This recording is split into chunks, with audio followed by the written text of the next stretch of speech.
What is going on, everybody? This is episode 471 of Pop Culture Crisis. My name is Brett. I am here with my co-host. Would you introduce yourself, please? Hi, Crisis Actors. It's Mary. We're back from the weekend, and I've decided that it's officially beanie season. I thought it was always beanie season here at the castle, technically. Okay, for everyone else, not just Tim. It's beanie season for normal people who don't always wear beanies. So I decided to wear mine today, and I feel extra basic, and I feel like going to Hobby Lobby and going to the Eras Tour film. Are you going to do one of those two? I haven't decided yet. One of the two you'll go and do? I'll engage in one white girl activity today. She says to me, she's like, I went and bought this beanie, and then didn't realize till after I bought it that everybody owns it. No, I think I did realize, but then when I bought it and started wearing it around and looking around, I saw it on everybody else. And then it's like the beanie that basic white girls wear now. And I was so I looked it up. She described it to me, and she's like, it's got the letter CC on the back. So I just Googled Hobby Lobby CC beanie, and the first thing that comes up is it says, "Why is the CC beanie so popular?" Yeah. Why do I look around and everybody is wearing it? And I did buy it at Hobby Lobby. There you go. As well as two others. There you go. I really like, it feels like when you put that on, a pumpkin spice latte should just appear. I only have a sparkling water, but feels like we make do with what we have. It feels like a pumpkin spice latte. Is there a pumpkin spice sparkling water? That was hard to say. Spunkin spice. Spunkin spice. Is there a pumpkin spice sparkling water? I hope not. I hope not. That would be gross. I was at the store earlier yesterday, and I saw the pumpkin spice Milano cookies, and right next to that was like bagged pumpkin spice Dunkin' Donuts coffee, and I kind of got like a heavy heart and realized that society was collapsing little by little. Yeah, okay, you're a hater. We get it. A little bit. Guys, we got a bunch of stuff to talk about today. The first thing we're going to get into is the fact that the Dillon Danis and Logan Paul fight ended in complete chaos, with Logan Paul winning by disqualification. We're going to get into that. We're going to get into Dillon Danis' very Dillon Danis response to all of this. We are also going to be talking about Taylor Swift, whose movie opened to $130 million globally. $95 to $97 million here domestically. They had to temper the box office between 95 and 97 because they're still there's not as many like movies like this that they can compare it to base their estimates on. So until all the numbers are in, they gave you that general estimate. Well, they're saying like it's the highest grossing concert movie of all time, which is a very narrow category. Even then, it's a domestic concert movie. What about the Justin Bieber movie? It beat the Justin Bieber movie. Okay. Yeah, it beat the Justin Bieber movie in one weekend. Interesting. Well, I think the BTS movie probably made more. I have no idea. Oh, yeah. But it hasn't been shown in all the countries yet. It has. It went worldwide. Oh, this weekend. That's why the 95 to 97 was domestically. The 130 is including everywhere else. So we're going to talk about that. Also, Mary found, was it Troye Sivan? Troye Sivan, yeah, he's a YouTuber turned musician, and he just put out a song about creeping on straight dudes, where in the music video he is dressed in full drag, so we're going to talk about that display. Yep. Also, we are going to talk about Denise Richards and Sammy Richards giving everyone the ick with their mother-daughter OnlyFans collaboration. You heard we forgot to talk about that on Friday. Well, we had a busy day on Friday. We had a things got a little bit crazy. I don't know if you remember. Yep. We got taken hostage. It was a long show. It was fun. But I did get Wesley to fact check that for me. Friday was not our longest show. What is our longest show? It was like 3.5 hours long. It was either like episode 214 or just kept going. It went until 6:30 or something. Damn, dude. All right. Yeah. Well, we'll get into it. We're gonna get into. So we all haven't this broken stuff. the record yet. Is all I'm saying. I mean, people they could technically do that any day here. Any day they want to super chat a hostage party, they can do that. That's their job to be able to keep us here. It's their prerogative. Well, some days people are like, wow, long show today. Wow, short show today. Really, guys, the length of the show is up to you. It's up to you guys. So we're going to get into all that stuff. But before we do, would you hit the like button on this video? And would you subscribe to this channel? If you have not subscribed already, please share this video with your friends and turn the notification bell on so you can be notified anytime a new segment or a new episode goes live. It helps us out very much when you share it out with your friends. Also, do remember that if you are going to keep us hostage or at any time during the show, all Super Chats, $20 and over, we will interrupt the discussion. We will read those Super Chats right then and there. We will then do our level best to get right back on the discussion. So, Mary, if you are ready in all of your Christian girl autumnness, are you ready to get started? I am ready. Let's do it. All right, first things first, you found this this JFK limited series, right? Netflix is developing a limited series based on the Kennedy family. It's sort of supposed to be an American version of The Crown. Makes sense. And it's a dynastic family. Yeah, but obviously there's no one-to-one comparison with an American royal family, you know? And I didn't watch The Crown because my mom, who is obsessed with the royal family and like the history of the royal family in the UK, never thought that it was accurate to She watched it? history. She didn't watch it. She said she watched like a couple of episodes and then like tuned out because it's not actually accurate to what really happened. And it's more just like, I mean, they should have called it a Princess Diana show. Well, yeah, that's what's interesting is like Princess Diana, even more than the royal family, she seemed to, at least back then, I remember her eclipsing even the royal family. Yeah. My mom was obsessed with Princess Diana. Has Meghan Markle done that, but in like a bad way? In a bad way, yeah. She's the evil Princess Diana. It's funny. Because Kate Middleton doesn't even have that pull. No. People like Kate Middleton, but they're not obsessed with her like Princess Diana. Yeah. When my mother passed and I was like going through all her stuff, she had like the magazines and people like, the talk Beanie about Baby. Princess Diana the same way they talk about freaking Mother Teresa. Like if you held her hand once, it was a big deal. Yeah, like it's like a big deal. Yeah. I never really understood that, but I wasn't alive for it either. So. Andrina in the chat says my sister watched it and is obsessed with the royals and she says it was accurate.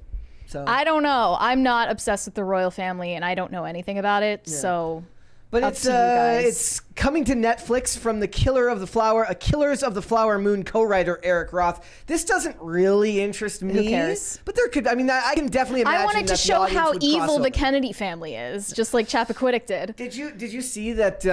Like the nieces and nephews aren't even supporting RFK. They're not? No, because they he's an independent? Yeah. Or did they like support him when he was a Democrat? They're saying that he shouldn't be going against Biden. So they supported him before? I have no idea. I just know that they said that he shouldn't run against Biden. Mm. He's going to split the vote, they're saying. I mean, he had a better chance of winning as a Democrat than he does now. To be realistic, right? Yeah. But yeah, so that family legacy lives on to this day. So I imagine that there'll be some type of conclusion in that. Like at the very end of Are they gonna have the Marilyn Monroe affair? I hope so. I hope so. No, they have to. They absolutely Are they gonna include that? Imagine them not including that in something like this. We don't even know if it really happened. Totally there was never. Totally wasn't there like only one picture of them in the same room together? Totally happened. I totally buy that it happened. Probably had the Marilyn phone, right? And just for her. But other people said it was actually Judy Garland that he was maybe it's both schmoozing with. He was two-timing both of them. It's also that's the era where it's like you could speculate on this stuff. Now it just feels like everything is so much worse now. Now they're like, oh, this president peed on a bunch of Russian strippers. No, it's like look at the president's brother's nudes that were on Grindr. Nothing is really open to speculation now. It's all kind of out there. Look at his son doing a bunch of coke with hookers. Yeah. Isn't that great? Yeah, it's kind of depressing, isn't it? Yeah. Yeah, it's depressing how no one can have a good old-fashioned extramarital affair these days. They have to go on Grindr and smoke crack. Well, it used to matter, right? That kind of goes hand in hand with the fact that we've kind of degraded the American values these days. Remember right? when I tweeted, "Did Marilyn Monroe smoke weeds?" And then I looked it up, and people say that she actually did. Okay, well, good for her. I guarantee you she did a bunch of barbiturates. Yeah. But yeah, like weed was the least of her worries. Like back then, society was just so different that an affair was scandalous. Now it's like you can't just have an affair; you have to have an affair with a porn star. Yeah. And you have to pee on Russian hookers, and you have to do all this crazy shit that is just, not I mean, really. you don't have to do any of that. If you want it to end up in the papers, you do. Or no. We had department store dressing room. There was the story about Kristi Noem having an affair with like one of Trump's Corey advisors. Lewandowski. Yeah, and I'm just like, this is kind of wholesome. It's just an old school, old-fashioned political affair. Good for them. Corey Lewinsky. I'm obviously kidding somebody right now. It's like, I can't believe you're okay with them cheating on their... No, that's not what I'm saying. I'm saying that it's anytime something like this happens, I'm like, it's very nostalgic. Mm-hmm. Just a good old-fashioned affair. Just a good old-fashioned affair. All right, guys. If you've got, we talk a lot here about like, if you have kids, you should be paying attention to what they're being shown in schools. Usually because we're talking about stuff like books that shouldn't be in the library, Marxist or drag queen story hour. Instead, we have a Florida teacher accidentally showed a bunch of 9-year-olds Winnie the Pooh Blood and Honey, which is just... good. It's chef's kiss, truly. Oh, I love it. It's my favorite part being that the teacher wouldn't turn it off when they asked. They were begging her to turn off the movie because it was scaring them. They got 20 minutes into it. I don't even remember when the violence and nudity started. No, it was so mostly, hopefully they didn't make it to the gruesome murder. I don't think because the first 20 minutes was just them in the woods, and it was like, well, the first scenes you see of Winnie the Pooh are where he is like. He's like grinding up guts or something. I don't know. But like Christopher Robin is in the woods with the girlfriend at the start. And then they go to the Airbnb. The girls go to the Airbnb. But that's probably right where those kids where it finally got cut off. But like the first 20 minutes, if I remember correctly, it's been like a year since we saw this movie. So it was them like going in, he was like taking her back. He was like taking this girl he was going to propose to back to his childhood home, right? Mm-hmm. Right? I think so. And the kids were just watching it. It was freaky. This parent said the teacher didn't stop the movie even though the kids were saying, hey, stop the movie. We don't want to watch this. Parents were reassured that the school has followed all district policies and procedures in response to the incident and will continue to support the students' safety and well-being. And they are bringing in a mental health counselor for the children affected by the film. Won't you just think of the kids, they say. I was super sensitive to horror movies as a kid and anything like... I told you I was traumatized by Haunted Mansion, the 2003 version. Oh, Andrina's right. Didn't they eat Eeyore? Because Eeyore... was that in the movie? I don't know if they showed it. I think that was just implied. I think they imply it. Like I don't know if they actually show it on. I don't remember screen. the movie well enough to tell you. It was that long ago. But yeah, shown accidentally. Like my question is, what was the movie they were? Was it supposed to be just a regular Winnie the Pooh movie, and the guy's like he mixed it up from his DVD collection? But it's we're in the Halloween season. Was he trying to scare the kids? No. Do you remember that story from last year about all the teachers who got like suspended because they put on masks and scared the crap out of those kids? Yeah. That and they all just look like the most awful people ever. I went to this horrible summer camp as a kid, and they decided to play this sick game with us where we were blindfolded and we had to like solve a murder mystery. Okay. But they like it was so weird. They had us like touch this like bowl of grapes, and they told us that it was eyeballs, and then then it was carrots, and they said it was fingers, like severed fingers, and we were all like crying and traumatized. Yeah, here it is. They were fired for scaring kids in Halloween masks. I mean, COVID masks are just as scary. Yeah. So. Yeah, that was crazy. I remember because they were like, anyone who forced masks onto 3-year-olds' faces during COVID should be fired as well, but that's not going to happen. No, absolutely not. But I also heard like I remember on like fairly recently there was like an update on TMZ that said that they were being charged or something. I don't know what they would be charged with, but I could be. I remember that video, and yeah, that was really disturbing. Mm-hmm. They're like, oh, this is so funny. And the kids are like, their eyes are coming out of their heads. Just bring in the, the mascots that do dance battles with the kids. That's fun. So yeah, the most of the only thing that I can think of is it's the girl in the hot tub who gets run over by the car. That's way later than the first 20 minutes though. It is.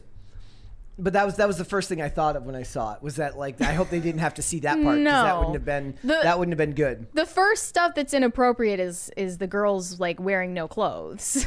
Yeah, a little bit. So that was probably when the teacher turned it off. He's like, okay, I can't get away with this anymore. This is no good. Yeah. All right. Oh yes, PETA, who nobody likes, has weighed in on Offset and Cardi B. Offset just gave Cardi B a bunch of Birkins made of crocodile skin for her birthday. Is it real crocodile or is it faux crocodile? It's definitely real, given how expensive Birkins are. They can be in the hundreds of thousands of dollars. Okay. PETA reminds everyone that people who still spend their money on a closet full of dead animal body parts either are clueless or simply don't care about the extreme cruelty they're perpetuating. It's just not worth it. Isn't it amazing? And I point this out every time. In the age of excessive activism, that a group like PETA has to be as hated as they are. Yeah. Nobody likes PETA. I just, I don't know, in a day and age where unborn children are, subjected to so much brutalization, why is this our top priority, PETA? Because they need it for Twitter clout. That's really what it's about. I think they want negative attention. No, they do. That's kind of their PR strategy. Yeah. Is getting as many people to hate them as possible.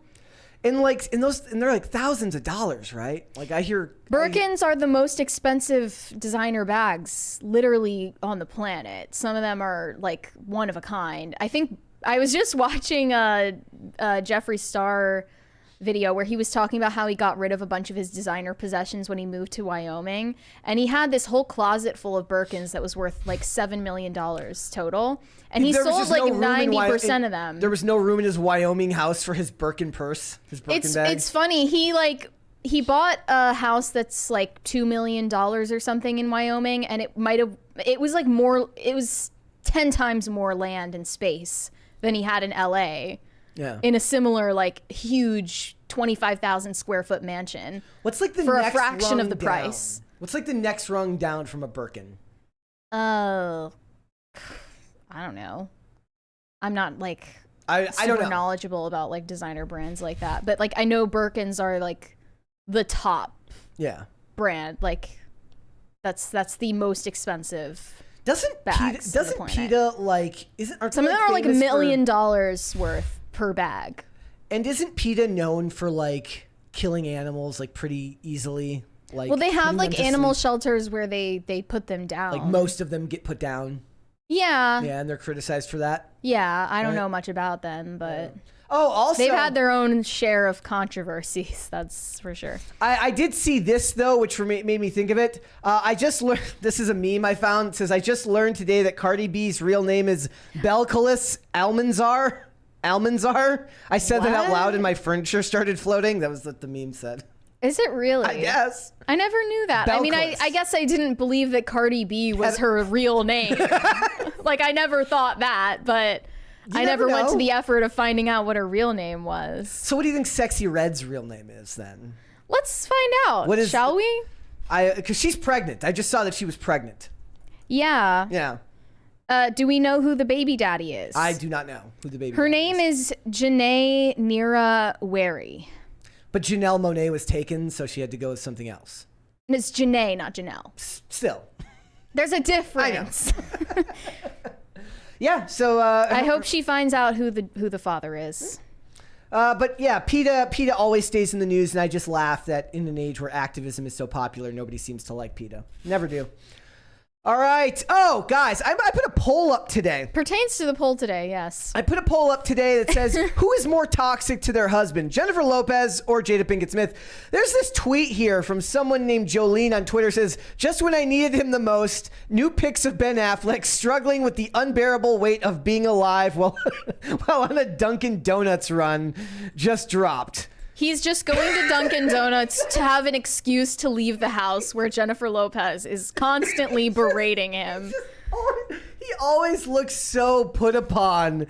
Like, that iced coffee that's like 90% milk is just sloshing around. It's all he's got, man. It's all he has. Look And at like, this one. it's funny because like Ben Affleck doesn't need to do his own Dunkin' runs. No, he's like, you got to get out of the house. But he needs to escape the hell, the nightmare that he's living at home with Jennifer. I don't know. Like the competition between her and Jada, I'm not sure who to choose. Yeah, it's crazy. Like maybe you know what it is? He needs to learn how to be single. That's what wasn't he single for a while? I mean, he needs to do it for a longer period of time. He needs maybe forever. He needs to learn his self-worth and then find a woman who's not going to make him look like that when he's on his way to Dunkin' Donuts. Although, to be fair, he could look like that when he's single, too. I have no idea. Somebody also posted this. This made me laugh. Yeah, and that with the video of him slamming the car door shut on her, it's definitely not looking like a very healthy situation there. He also like he was like seen recently like doing the co-parenting thing with Jennifer Garner, and every time a picture comes out with like him and Jennifer Garner not being mean to each other, Jennifer Lopez is like, oh, did she say to you right there, huh? Did he have like a good relationship with Jennifer Garner? Seems so, yeah. It seems like maybe the alcoholism or whatever might have been what broke them up. I don't know, but so it seems like they co-parent pretty well. She's like not as toxic as Jennifer Lopez is. No, though we did see that video recently where she literally gives her shoes to a homeless person, and people are like, that was weird. Press X to doubt. Like, yeah, I like the idea. Like you don't even. It's just so weird to record it. Yeah, like I like the idea that she did that, but then she like opens her glove box and there's just a row of shoes that she just takes her next set out of, right? Because when you're that rich, when you're that wealthy, it's a lot. Dunkin' is not the best coffee. Are you a Starbucks person? I'm a McDonald's person. You're a McDonald's person. That's true. Through and through. Especially you can't beat that price. You can't. It's 99 cents. Yeah, but the question is, did he do this at 11 a.m.? We may never know. I can't tell by the sun here. I just know that he looks like the warmth of the sun on his face is all that's sustaining him along with that ice He looks shell-shocked. Like there's a war in his mind. You can't handle his demons. I feel bad for him, man. I feel bad for him. He's such a great actor. He's such a great. You know what it is? I'm gonna go watch Argo and I'm gonna go watch The Town this weekend. Is he more talented than Jennifer Lopez? I mean, he doesn't sing, but he's a better actor than yes, of course. But she can act too. She's more of a singer than an actress. She was in that movie that I hated this year, the Mother. The Mother. The Mother. It was awful. Yeah, like you know what, buddy, just go home and batten down the hatches. Speaking of which, I watched The Batman over the weekend. Not like anyone was asking for me to watch it, but I just thought, people are saying it's like The Dark Knight. It's not. It's not. It's really not. And it's interesting that they never showed Christian Bale with the eye makeup. They always showed him after the mask was already on. And then like the makeup just magically appears on the face. Yeah, that was like the one that was like the best part of it, because they actually used that in the trailer for the movie. They show him with the mask off and the makeup around his eyes. Did you notice that it fits the emo boy aesthetic? I guess. But did you notice that Christian Bale as Batman always had his mouth open? Like he was always kind of mouth breathing. Yeah. What is that about? Like when he's Batman. Yeah. Are his nostrils covered? He was always like, "All town of people ready to prove that they believe in good." Yeah. Robert Pattinson didn't have a Batman voice either. He kind of just used his normal voice. Yeah. I actually, the funny thing is there was a big back and forth that was going on when Affleck became Batman about whether they liked the digitally altered voice, and I did. I liked the digitally altered voice. His they make his voice sound almost mechanical. And I like that as much, because Christian Bale would have to like stop for weeks at a time because he'd be going like this. Oh, also, Zoe Kravitz is like, her character is like kind of annoying. No, she's very annoying. Her Catwoman is kind of annoying. And it's weird that all these people on Twitter were praising this version of Catwoman over Anne Hathaway's Catwoman, because oh, like Anne Hathaway was just a one-dimensional character. It's misogynistic, blah, blah, blah. Like, for a female character to be two-dimensional, does she need to be annoying and grating? Yes, they do. They need it to be that way. Like, that's a little bit insulting, right? I thought that it was also like, why are we supposed to care about her friend? Like, she's constantly crying about her Russian friend that we never had any screen time with, and he's supposed to care as well for some reason. Yes, even though he's searching for a killer. Yeah, he should. Well, she's asking, and why? she's a woman, so you should care. You never listen to me, Batman. You never listen to me. Yeah. Yeah, that's what it's like. It's not a good movie. I don't know why people liked it so much. It's also just really long. It's too long. It's too slow. 2 hours and 55 minutes is a long ass movie. It felt like a chore. Yeah. All right, guys. We got some other stuff to talk about here. Mary found this. So, what did Amy Schumer say? Amy Schumer posted this absolutely unhinged infographic on her Instagram story recently. First, they came for LGBTQ, and I stood up because love is love. Then they came for immigrants, and I stood up because families belong together. Is she talking about the kids in cages that they're still doing? Yes. Okay. Then they came for the black community, and I stood up because Black Lives Matter. Okay. Then they came for me, but I stood alone because I am a Jew. That was like a bunch of virtue signaling in the beginning there. Yeah, exactly. And that kind of betrays why you stand for all these social justice causes in the first place. Yeah. Because it's a transaction. You're looking for validation by doing these things, and you want it to be reciprocated to you. Somebody says middle-class white people on the other side of the planet. It's the clip from Breaking Bad. She says, this is about me. But the thing is, technically, she wouldn't be considered, she's not white, though. She's Jewish. Well, I think a lot of Jewish people are, especially like American Jewish people, are dealing with the fact that American SJWs see them as white people. Yeah. And that's bothering them. And the post, she turned the comments off, I guess. But like, how could she turn the comments off? Because it was a story post. Unless it was like... yeah, I don't know. So I don't know. It was from a different account. Yeah. Yeah, like, look, if I'm going to be completely honest, like, as far as, like, celebrity virtue signaling goes, this is, honestly, I think fairly tame, like, considering it's Hollywood. Yeah. Like, it's still going. The state of Israel has officially denounced Gigi Hadid. Yeah, we saw that earlier, the state of Israel.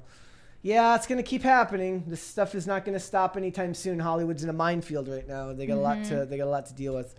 All right. Oh, here's some news. So MrBeast hit 200 million subscribers. If you had told me last week that he was already at 300 million, I would have believed you. Here's what I want to talk about, though. What I love about this, and it kind of gives me a little bit of hope, in a way. Like, okay. I enjoy the content for the most part. I don't watch as much of it these days, but I like it because it really does feel, in a lot of ways, like an escape. Like, in a world where the ability to go viral seems to be dependent on your ability to either piss off either gender or say something really, really crazy politically. The idea that you can be very, very successful just by creating fun videos. Like the best way that I describe MrBeast videos, it's like an adult playing with toys. And I love that. He's like an adult playing with action figures. He's like, I wanted to throw a roller coaster off of a track and into a building. That's to me, there's something wholesome about that. In a way. Mm-hmm. And we talk about MrBeast from time to time, usually in regards to the fact that anytime he does any of his charity work, which is an entirely separate channel, he gets dunked on by people because it's don't just do it this way, do it the way we tell you to do it. Right. But the audience speaks for itself. People don't just want to watch insane political content or manosphere content or feminist content. People want to be entertained. And I think that that's a fairly decent thing to promote. And he seems to be as close as you're going to get to like a modern day philanthropist that people can get behind. Right. And when David Dobrik would give people money or give people gifts, there was always a string attached. Like, you know, you're here for exposure, and I'm gonna give you a Tesla. But MrBeast just seems like more of a wholesome guy. I watched one that like a YouTube short the other day. He's like, I'm gonna order 2 pizzas, and whoever gets it here first gets a car. And he calls like Domino's and Pizza Hut, and the it's like this race to the finish line where he's like trying to order the pizzas at the same time, and Domino's can't seem to even get he can't even like get the order done properly. But then the Domino's guy beats him there, and he gives him a car. Like, but then you gotta feel bad for the Pizza Hut delivery guy, right? And you're like, oh, I'll give you a sympathy car. It's fine. I do like the idea that he gives like his old car to the Pizza Hut or to the Pizza Hut guy. Something. A golf cart, maybe. But the reason why I say this about the content, guys, is and you said at first, you said maybe not all of them are legit subscribers. I do think that the view counts on his videos bear out them being real subscribers. If you look here, his video yesterday hit 77 million views already. And I think they said that was the fastest non-music video to reach a certain number of views in a day. And you sent me the top channels on YouTube. Most of them are owned by companies other than MrBeast and PewDiePie. Yeah, so if you look here, T-Series, I remember MrBeast and T-Series being in competition before. That was a big deal. But Cocomelon, obviously a company. Sony Entertainment, obviously. I'm surprised Marvel's not ahead of Sony, but I guess that kind of makes sense. I don't even know what Kids Diana show is. Do you know what that is? That and Cocomelon are probably just, the toxic brain sludge that's ruining Gen Alpha. Yeah, but it's inoffensive toxic brain sludge that's ruining Gen Alpha. That's, isn't that kind of the problem? How would you fix it? I think MrBeast is one of the only independent creators keeping YouTube alive. And it's kind of ironic for me to say this because we're on YouTube right now, but I feel like YouTube is dying a little bit. And a lot of YouTubers have seen that long form content just isn't getting clicks anymore. And do you think that's because attention quitting. Spans are just lowering? It's because TikTok usurped YouTube, and also generation. in the middle of the pandemic, streaming platforms started popping up out of nowhere, and people went to those streaming services or they went to TikTok, and they haven't really come back to YouTube videos where you could make a video of you going to Walmart and it gets 30 million views. That doesn't happen anymore. Yeah. So I feel like MrBeast is one of the only independent people keeping this platform going.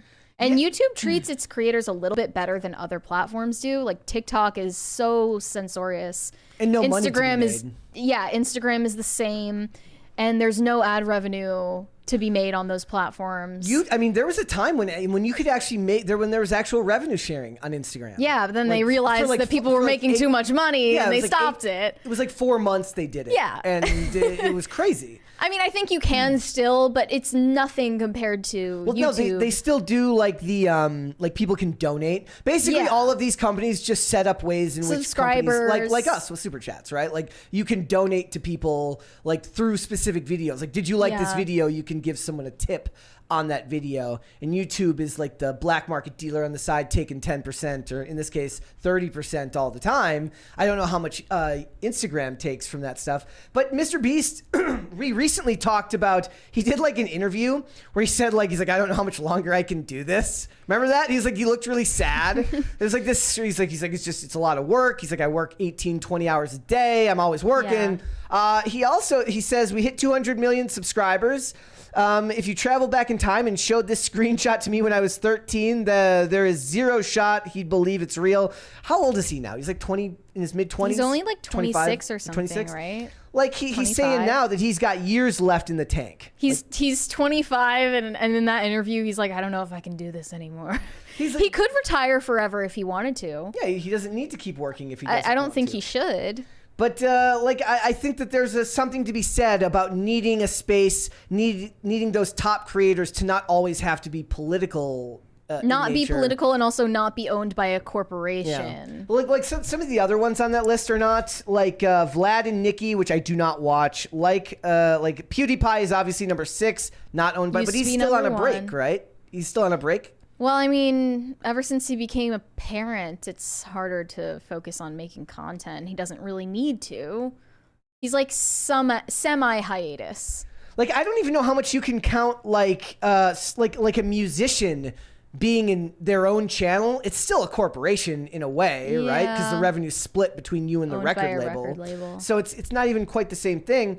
But I want to see more stuff like this because MrBeast is kind of in that middle age range, right? Cocomelon's for young kids. Adults and kids, depending on what they like, can watch a MrBeast video and get to it. And if we want people to be able to search on YouTube and not have to worry about their kids always finding crazy stuff, there's worse people that you could let your kids be watching. Unless they're being exposed to someone like Chris Tyson, Yes. who was on the MrBeast channel. Yeah. Then you have something to worry about. To be fair, none of the content that I've seen with like, it doesn't seem like they seem to highlight it Sure. at any point in it. Yeah. You'd have to go deeper into They would be his- stupid to try to do that. Yeah, But like I still remember asking my younger cousins if they knew who MrBeast was, and they were like, yeah. And then my aunt and uncle were like, we've never heard of that in our lives. does that kind of freak you out? Like It as should somebody freak who them like anybody who wants to be a parent one day, you have to worry about like what are the kids liking this week? And one day you're like, what is a MrBeast? It's like anytime we talk about Julia Fox here, they say, what's a Julia Fox? Do you watch MrBeast videos? 'Cause Not I don't. often. I tend to, you know what, I like his shorts more, which are like shorter form content with some of the same stuff. But it's not really, I'm not really the target demographic for it. But I don't think I am either. like that it exists because it means that you don't, it's kind of like proof in the pudding that you don't have to be super controversial to necessarily be successful. And that there is a market for widely accepted universal content that doesn't pander to one demographic. Yeah. Unless that demographic is just people that like interesting videos and interesting concepts. The other independent creators that are doing well right now are the Twitch streamers, Yeah. not the YouTubers. Yeah. Like I had And never heard most of the Twitch streamers are wreaking havoc on society.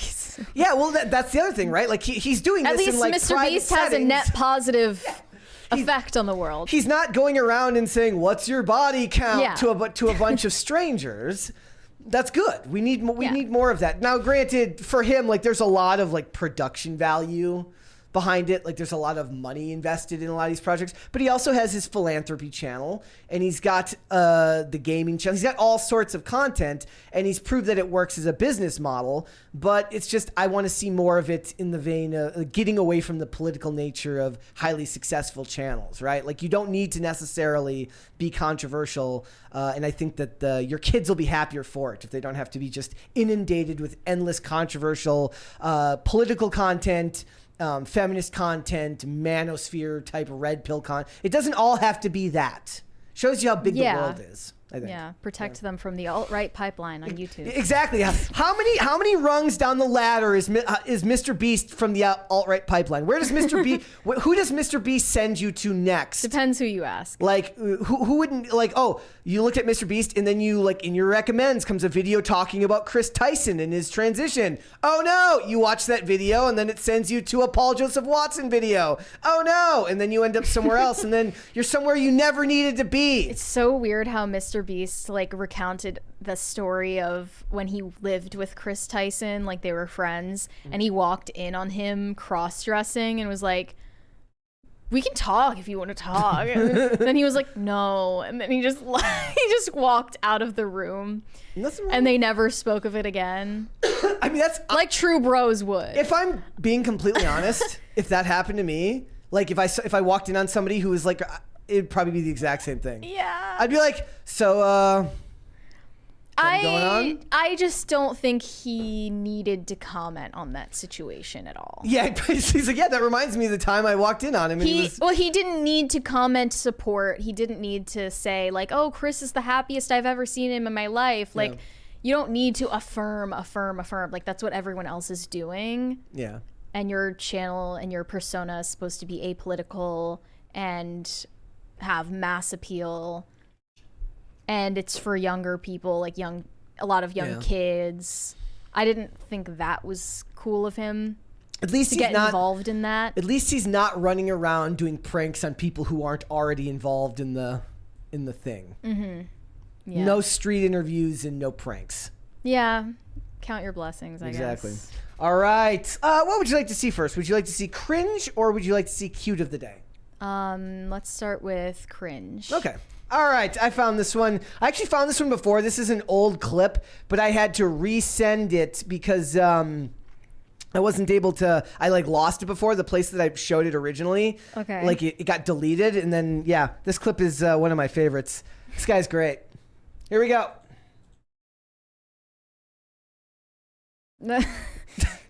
That's a bummer. No. Okay, this is staged. This is staged. Come on. I don't know. It's better if it's not. I was waiting for him to jump in. Look, I don't know if it's staged because I don't know if like Is that a mannequin in the background? that's a pretty good panic to like go and get it out of the thing. I feel like if it was staged, she wouldn't have actually looked so panicked when he was reaching in the water. That phone is done for. There's no way it's working after that. Yeah. All right. That's hopefully he's got more cameras or another phone.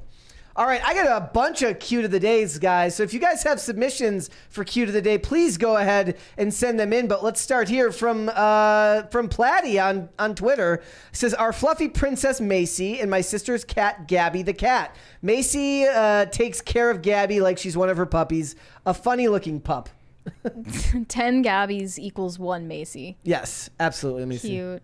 That is very cute. That is very cute. Let's do one more. This is from Irishima Utaru. Says, this is Baby. She was my good friend for 25 years. Wow. I didn't know they could live that long. That is amazing. That's crazy. My brother had parakeets. Wouldn't shut up. Yeah, I wouldn't ever own a bird. Yeah, my brother had parakeets. They're just loud. Very annoying. Not a good pet choice. No offense. I was not a fan. No offense to Baby. All right, let's go ahead and get started then. Mary, tell us what's going on with Dillon Danis. Well, Logan Paul and Dillon Danis did end up having their fight. A lot of people were saying it's going to get canceled, but it ended up happening. And Logan Paul won, but only by a technicality. He won by disqualification because Dillon Danis put him into a chokehold that obviously in a boxing match you're not supposed to do. And Logan Paul's security guards just rushed into the ring and a huge brawl broke out. Very chaotic. And all of the fans who were watching and paid to see this want refunds because this is not what they paid to see. We got a $20 one here from Retro. I can never say this. Retrocalypse? Yeah, I can never say that one. It says, I watch MrBeast with my 12-year-old daughter. I personally love his channel, aside from the Chris nonsense, as he shows that money is to be used for charity and spreading joy to others voluntarily. He deserves his fame. Yeah, that's a big part of it. Not to aside here, but like a big part of it is he shows that. Charity through private donation, like that's actually how one of the ways charity can actually work really, really well and in your favor. Not by being taxed. Yeah, not by just having the government do it, right? Because that's the number one complaint that everybody has whenever he makes one of those videos, right? Is they basically think that the government could do it better, even though we all know that that's not possible, right? What has Logan Paul used his YouTube fame for? Exactly. Anything that's a net positive on the world? He had that so scandals. I've enjoyed his stuff. Drama. I've enjoyed his stuff in WWE. So I've come out ahead. So you like him better in wrestling than in boxing. Yeah. It's kind of bizarre that they chose to do a boxing match in the first place, given that Logan Paul is not a boxer and Dillon is not a boxer. He's in jiu-jitsu. But I don't know. Dillon Danis is just coping really hard about his loss right now. Let's play the clip here from the end of the fight.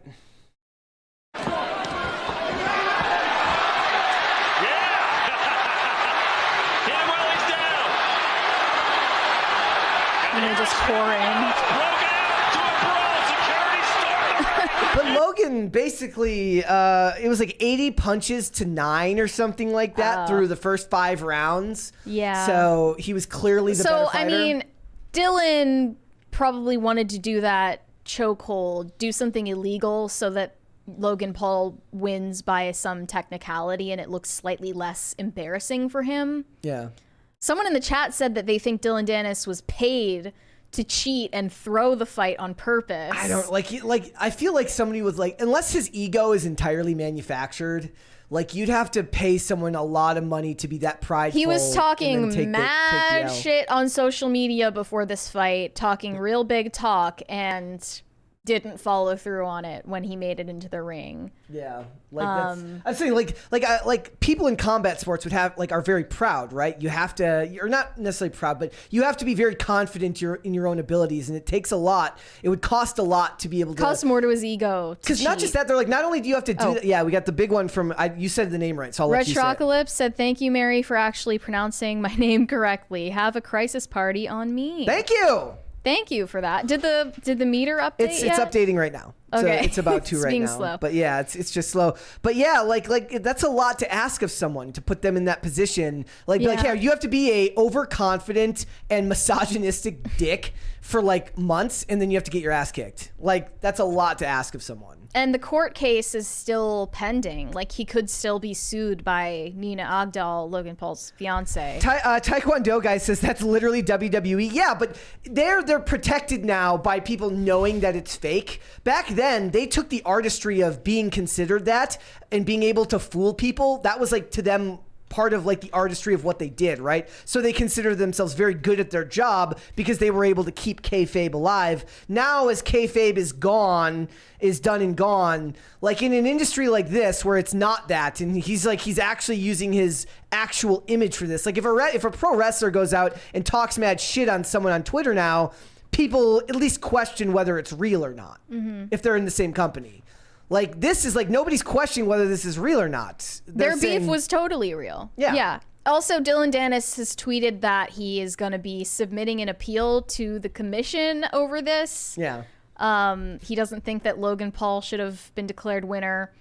Also, Drake got his $850,000 bet. He won that. He won. I guess he might lose it. Okay, this is an interesting point because now multiple people are saying it. Young Butternut in the chat says heels do that all the time. Yes, in wrestling, which is scripted, right? So now we're in this weird territory where a lot of these fights, like whether it's Logan Paul, whether it's Jake Paul, whether it's the Tommy Fury and KSI. Yeah, like we're in this weird like sub-reality where it's like you don't know what's real and what's show anymore. It's like KSI and Logan Paul beefing and then starting an energy drink company together, right? And proving that they're not like that. Yeah. It's like we are kind of at in this absurdist realm right now where you don't know where the real world ends and quasi-heightened business world begins. I don't see a business deal between Logan Paul and Dillon Danis happening at all.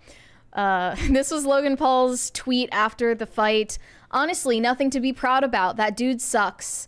I won't repeat that next line. I'm going to go back to living my life, but felt good to beat his ass for 6 rounds and let him embarrass himself. Drink prime. Dillon Danis responded, a jiu-jitsu guy with no boxing camp or coach made his debut, never wobbled, never dropped, had no standing 8 count, and rocked you multiple times. If I were Nina, I'd call off the wedding. You achieved nothing in your own sport. MMA next. It's not like Logan is actually like a world-renowned boxer, No. so that's a cope. He's a YouTuber by trade. Yes. And Logan also said good beats evil. I see, it's all fake. Then he tweeted, I think Dillon perfectly embodies the problem with society. All shit talk behind a screen, no action. Just another peasant running his mouth, contributing nothing to this world but negativity. So happy I got to expose this clown. Dillon responded, what did you prove? You didn't even tackle me. You backed out of an MMA fight against me. Everyone knew I'm not a boxer, but unlike others, I took on the challenge, even with everything in your favor. Weight, steroids, rounds, rules, judges, referees, the list goes on. I won the war. He's like, you won the battle, but I won the war. It's a super cope. First of all, there's no proof that he took steroids. No, he just keeps saying that. Didn't they get drug tested? I don't think so. I don't think there's drug testing. Okay. They should have. Yeah. But they were also saying that Logan missed the weigh-in. Yeah. Yet the fight still happened, so that didn't matter. Guess it didn't matter. Special treatment?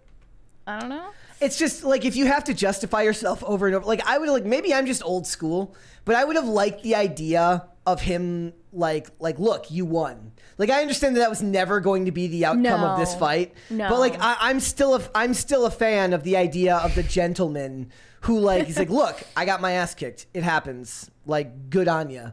Yeah. But that's the difference between like an actual combat sport and this, which feels like heightened pro wrestling, but without, without the without scripting. Yeah, without the scripting. He's also asking for a round 2 with Jake Paul.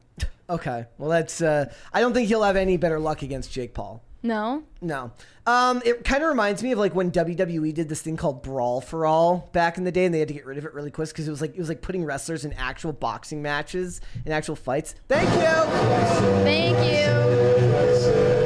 It's like all of this stuff as YouTube. It's party time. in MMA used to make fun of wrestling for like the bombastic nature of the sport, right? But now they realize that the only way to make tons of money when boxing is dying, you have to lean into that aspect of it. Yeah, you have to. Like, they were admitting it. The sport is dying, and we needed YouTubers to come in and save it. Save the sport. Yeah. Yeah. And that's just weird to me because now you don't know where the real world ends and where the quasi fake world begins, and all of it is like, especially when you're a celebrity like a YouTuber whose name and their image is their whole brand, you really don't know what's real and what isn't. Right? Like maybe at least when I watch Logan Paul in WWE, I know that it's scripted during the show. So it's like, but he takes that same energy into this boxing match. He brings this, he's essentially playing the same type of Logan Paul-esque character in both realms. Yeah. Right? It's just weird to me because it's like we don't know. I think it's just part of the internet taking over. And the fact that your celebrities aren't like just relegated to your TV anymore. So why was Nina Agdal not in the ring after the fight? She showed up after. Now, I thought maybe that could have had something to do with the restraining order. But, we got a $20 one here from Weary Traveler. Says, thanks for keeping me entertained during my day job. Off subject, but did y'all see the Strangers trilogy announcements? No, I did not. I will have to check that out. There's a couple of things we're going to be talking about tomorrow as far as announcements. But also we're going to go see Wish in November. The new Disney princess. Yeah. Forget her name. Ugh. Whatever. I figure if we're gonna complain about not creating new characters, you have to go see them when they create new characters. Yeah, but it's still gonna be bad. Yeah. We're also first gonna see Five Nights at Freddy's. We're also gonna see the Marvels. I'm excited for the FNAF movie. And that's next, right? That's next. That's next. Yeah. Yep. We've got the. So Nina did show up after the fight. She was in the ring, so it was in. Yeah, here it is. It says he pushed his mom aside to celebrate with his fiancée Nina, who was nowhere to be found. That was an exaggeration. She was not. He did not push her out of the way. I did not see that.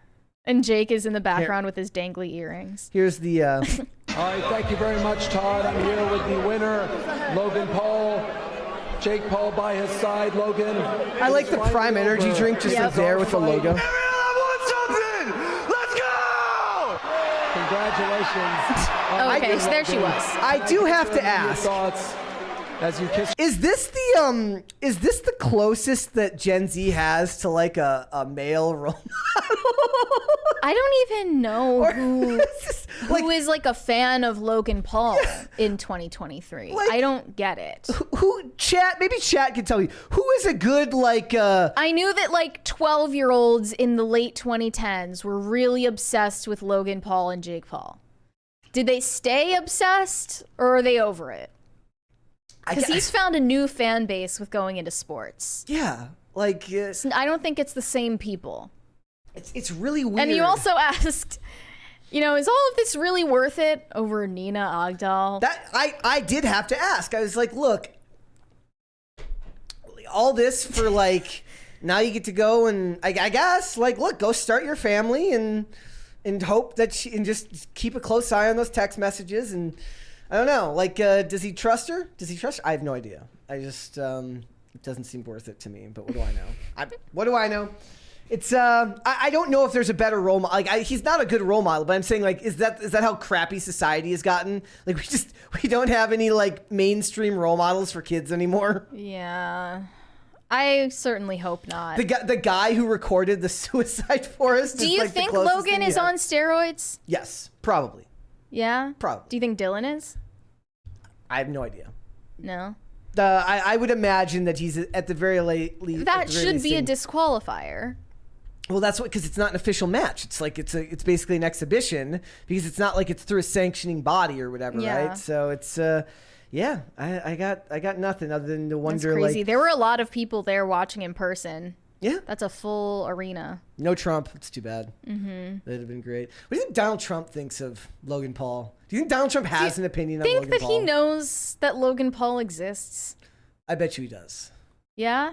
Does he have someone who informs him on these things? He's got to have like some like Gen Z. I want him to start tweeting about Logan and Nina like he tweeted about Kristen Stewart and Robert Pattinson. Like, you don't deserve this treatment, Logan.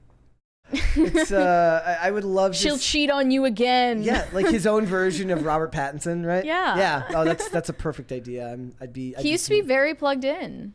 I think he's probably got a staff member that does that, right? He needs to get back on Twitter. Well, he only made the one tweet, right? After the he does it arrest. all in these press release formats now. It's not fun. No. To me. Yeah. And lost like, its charm. Do you think that maybe they'll just do a round 2? Maybe they can just do another. Like, it is perfectly reasonable for Dillon to ask. Now we have to do a. Okay, but it was his fault that it ended like this. Yep. It makes it seem like he did that to save his own ego from getting beat fair and square. Yeah. So if it's your fault that Logan won by disqualification, why do you deserve a round 2? But I'm saying, like what he will want is to fight in his medium. He wants to fight in MMA, yeah. clearly. So he can win. Yeah. Yeah.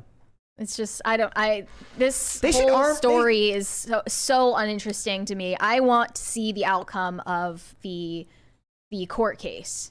They should arm wrestle next instead. I want to know if Nina will win this court case. Do you think that she has a chance of suing him successfully? I bet you this all disappears. That she's going to drop it? Yeah. I think this all ends up disappearing. The claim that he illegally hacked her Snapchat account 2 years ago in anticipation of posting these videos now is insane. I don't look at Dillon Danis and think hacker.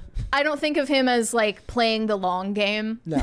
No, not exactly. I don't think. But he got his money. You know, he didn't get as much money out of this as he wanted, but he got his money. He got a lot of people to recognize his name. Again, I would have preferred if he had given the gentlemanly answer of like, look, I lost and good on you. But you can't really attack that heavily and that personally and then be like, haha, good one, bro. Yeah, like, it's all water under the bridge now. That's fine. Like, it doesn't really work. Like, no. Like a little bit of shit talk before the fight, and then you at the end of the fight, you both kind of man up. And now his camera roll is like half pictures of Nina Adal. He's like going through and deleting them, all sad. He's like, he's clicking select all. Hopefully, he put them in a separate folder. Never saw that bombshell photo that was gonna get him put in jail or anything. Yeah. Never saw that one. All right, let's go to Super Chats. Urashima Otaru said, winning by default is probably worse than losing. Think so? No, I think that Logan still comes out of this looking better. Yeah, especially since like most of the articles are pretty honest about the fact that he seemed to dominate the fight anyways. Before that ever happened, yeah. Yep. Shane H. Wilder said, Mary looks like she's about to sit in front of a fireplace with a hot cider and a good book. Curl up with a good book. What are you curl reading? up. Are you reading anything right now? I've been in the middle of Brideshead Revisited. I don't know what that is. What is it? It's a book that is like part of the Catholic literature canon. It's hard to describe. It's about a World War II veteran reconnecting with an old friend. It's kind of boring. I don't know. I like it. The chat probably loves it. They're like, yes! Any Brideshead Revisited fans out there? There's got to be at least one. Let's do one more. Derpspace9 said, nobody hits the wall like Princess Diana. That was out of pocket. Did she hit a wall? That is out of pocket. Is that real? Let's move on, shall we, ladies and gentlemen? Was that like referencing her death? Yes. Like she actually hit a wall? Yeah. I'm assuming, yeah. I'm confused. Yeah, it was. I thought she like hit in a tunnel or something like that. I could be misremembering that. All right, let's move on. What's going on with Taylor Swift? Failed parenting on grand display. The Swifties are engaging in some fatherless behavior at the theaters while they're watching the Eras Tour film, Taylor Swift's big concert movie. It has a $130 million worldwide debut this weekend, and I'm sure the fans are going to keep seeing it over and over again. But they are acting absolutely unhinged in the theaters. Like, these videos are straight up disturbing. Like, this is a cult, you know? Let's watch the cult video. They're like spinning around in circles, having like displays of actual religious fanaticism over this movie. Let's watch this video here really quick. Hold on, guys. You guys will get a kick out of this one. Taylor Swift fans have completely ruined the opening weekend of her movie. Taylor's movie, which is about her Eras tour, has been highly anticipated for some time now, but as soon as the movie premiered in theaters, fans could literally not control themselves. They're literally shaking. People were breaking down in the theater, crying and running up to the screen, as well as others shining their flashlights as if it was a real concert. And this might be one of the most concerning clips ever, where during the credits, people got in a circle and started chanting. And as a result, all these videos started going viral. That's actually scary. That video of them circling around the screen, that's some Midsummer shit. Like, what is that? The first thing, what's the first thing that comes to your mind when you see that? It's Midsummer. That's a cult. That's a cult.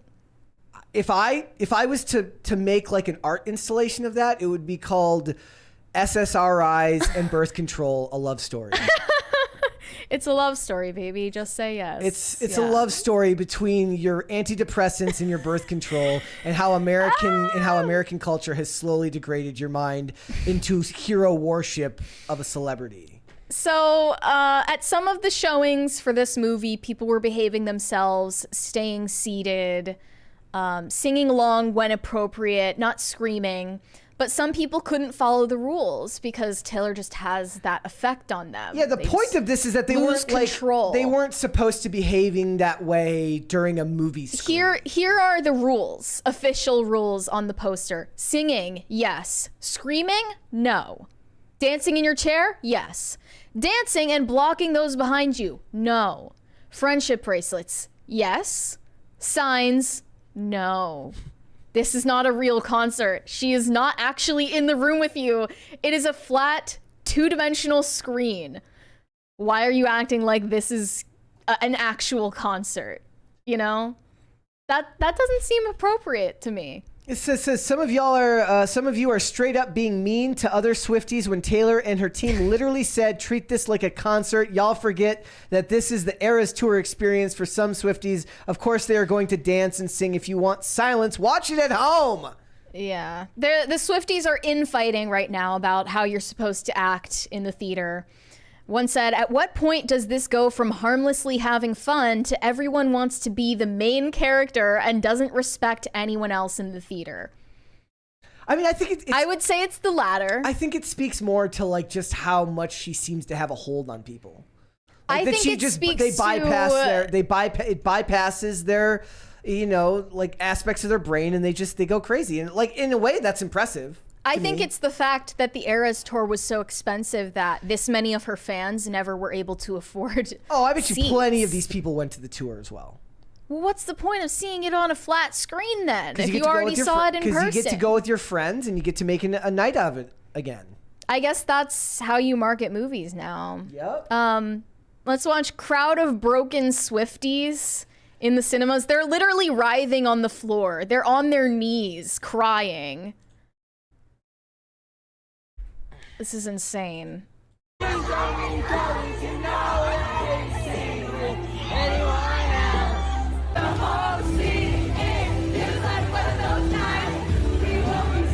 is giving middle school dance.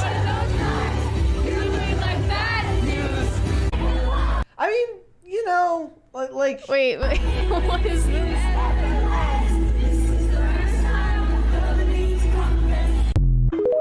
Okay, well, you know, like, it's impressive that she's able to evoke that type of emotion out of people. This is literally the same thing as a middle school dance, is it not? A little bit.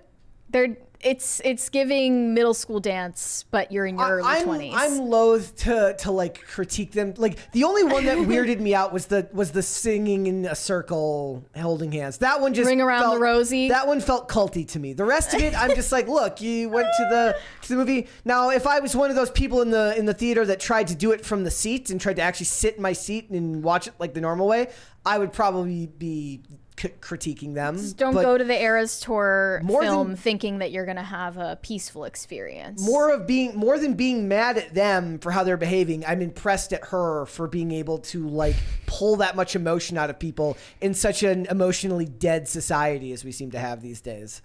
I think it's not emotionally dead. I think people are over emotional. People are hysterical. Yeah. That's the problem, is people have no control over their emotions and they're not able to restrain themselves. Maybe that's just projection on my part. Like they have religious fanaticism about celebrities, and that means that when they go to see a movie with Taylor Swift in it, they're writhing around on the floor screaming like they're possessed. It's insane. Is it just that there's nothing else in their life that brings emotion out of them anymore, I guess? Is it like the antidepressants have made you so numb that when you finally find something that makes you emotional, like all your energy goes into it? I suppose so. It feels that way to me. Because I can't imagine. Like I think about that. Like when I actually made a post this weekend. Because anybody that doesn't know, I've been injured. I haven't been able to skate in 2 months, and I've been skating for 24 years. Haven't skated in 2 months. Probably the most time I've gone without skating since maybe the height of my addiction. Maybe there might have been a period of time that was longer than that. And I basically said, look, I've been chasing that same post-skate session emotional high since I was 12 years old. And then I was like, I love this sport as much as any Taylor Swift fan loves Taylor Swift, right? But even then, I don't know if I would. Are you doing all of this? I'm not doing it. I'm not doing all that. But no. Maybe the amount of years that I've been dedicated to doing it equals out to the same level as those who are doing it in shorter bursts, but more hysterically. Also, this is extremely cringy. Taylor Swift's ex-boyfriend, Taylor Lautner, decided to show up at one of the screenings, and he's just started doing backflips. Did he ever say why? No, there's no justifiable reason. Was that? Why? Bro can't not be the center of attention for 10 seconds. Isn't he married now? Wait, play the rest. Now? Yes, he's married to a Taylor. Like, what are you doing? He's like, I'm better than her anyways. It's like, yeah, so doing backflips at my ex-girlfriend's movie. Please book me for a commercial. I can't get any work. Like, someone give this man a job, please. He deserves to work. He deserves a job. Just book him for some stupid commercial, something. Yeah. What is going on? Yeah. I don't know. If I were his wife and I saw this, I'd be like, it's over. I'm done. She's like, oh, you're still doing backflips to her, huh? I saw that this movie. So show us how you really feel. This movie, she's like, you never do backflips when I'm around. She's like, I see how it is. No backflips for me. Like they mentioned that this movie made 70% of the box office this weekend. That's not surprising. It wasn't really competing with anything serious. The lion's share of it. So also, there's one report that she's projected to make $4.1 billion from her Eras tour collectively, not from this movie, but the actual tour. It's already made over $2 billion. But her personal net worth is not at $1 billion yet, it's like right? $850 million. She's getting there though. Yeah. Like, it's inevitable. She's gonna be a billionaire by next year. Yeah. Good for her. That's crazy. Like, her power is unmatched. I wonder in what way it was that she gave her soul to Moloch to get all this. It has to be a sold your soul to the devil situation. It has to be, right? Right. Nothing else makes sense. Like, I guess, like, people are confused by her mediocrity. Do you consider her that? I think she's an amazing marketing genius, businesswoman, extremely driven, extremely hardworking, ruthless, smart. But her singing ability is not on par with a lot of different singers that are on the scene right now. Yeah. Yet she's so much more popular.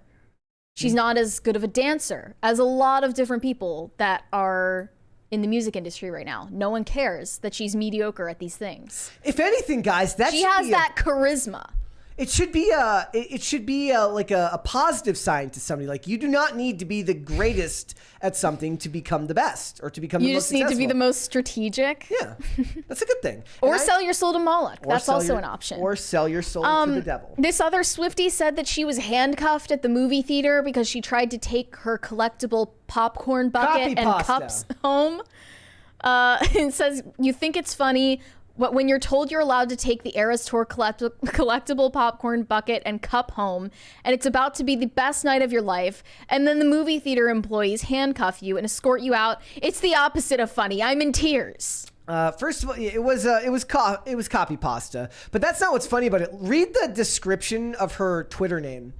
Swiftie since 07, cat mom, glitter obsessed. It's like it all fits perfectly. Opinions are her own. It all fits perfectly into this box of like, you know what I think it is? I think Taylor Swift paid like a research firm like a decade ago, and she's like, I need you to help me figure out where society for women is trending. And they're like, lots of cats, lots of boxed wine, lots of SSRIs, lots of just searching for even the slightest feeling of positive energy in a world that's falling. And she's like, I can do that.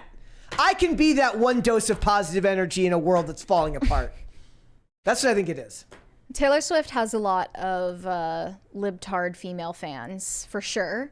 But I think her happiest fans are the Christian girls. Think so? Yeah, the Christian conservative girls that don't really pay attention to Taylor Swift's political pandering. They don't really care about the social messaging. They just like the music. They just like pumpkin spice. I did also see that people are happy that she gets to wear high heels again because Travis Kelce's so tall.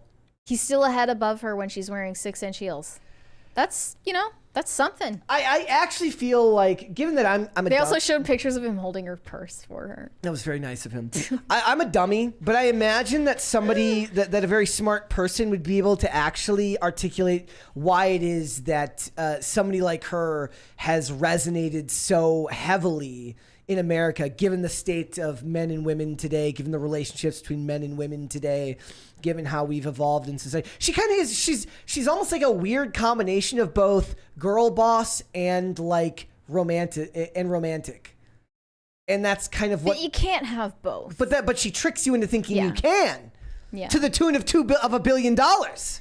When I look at her getting giddy about Travis Kelce, I'm like, if I had like 5,000 ex-boyfriends, I would never feel excited about someone I'm dating ever again.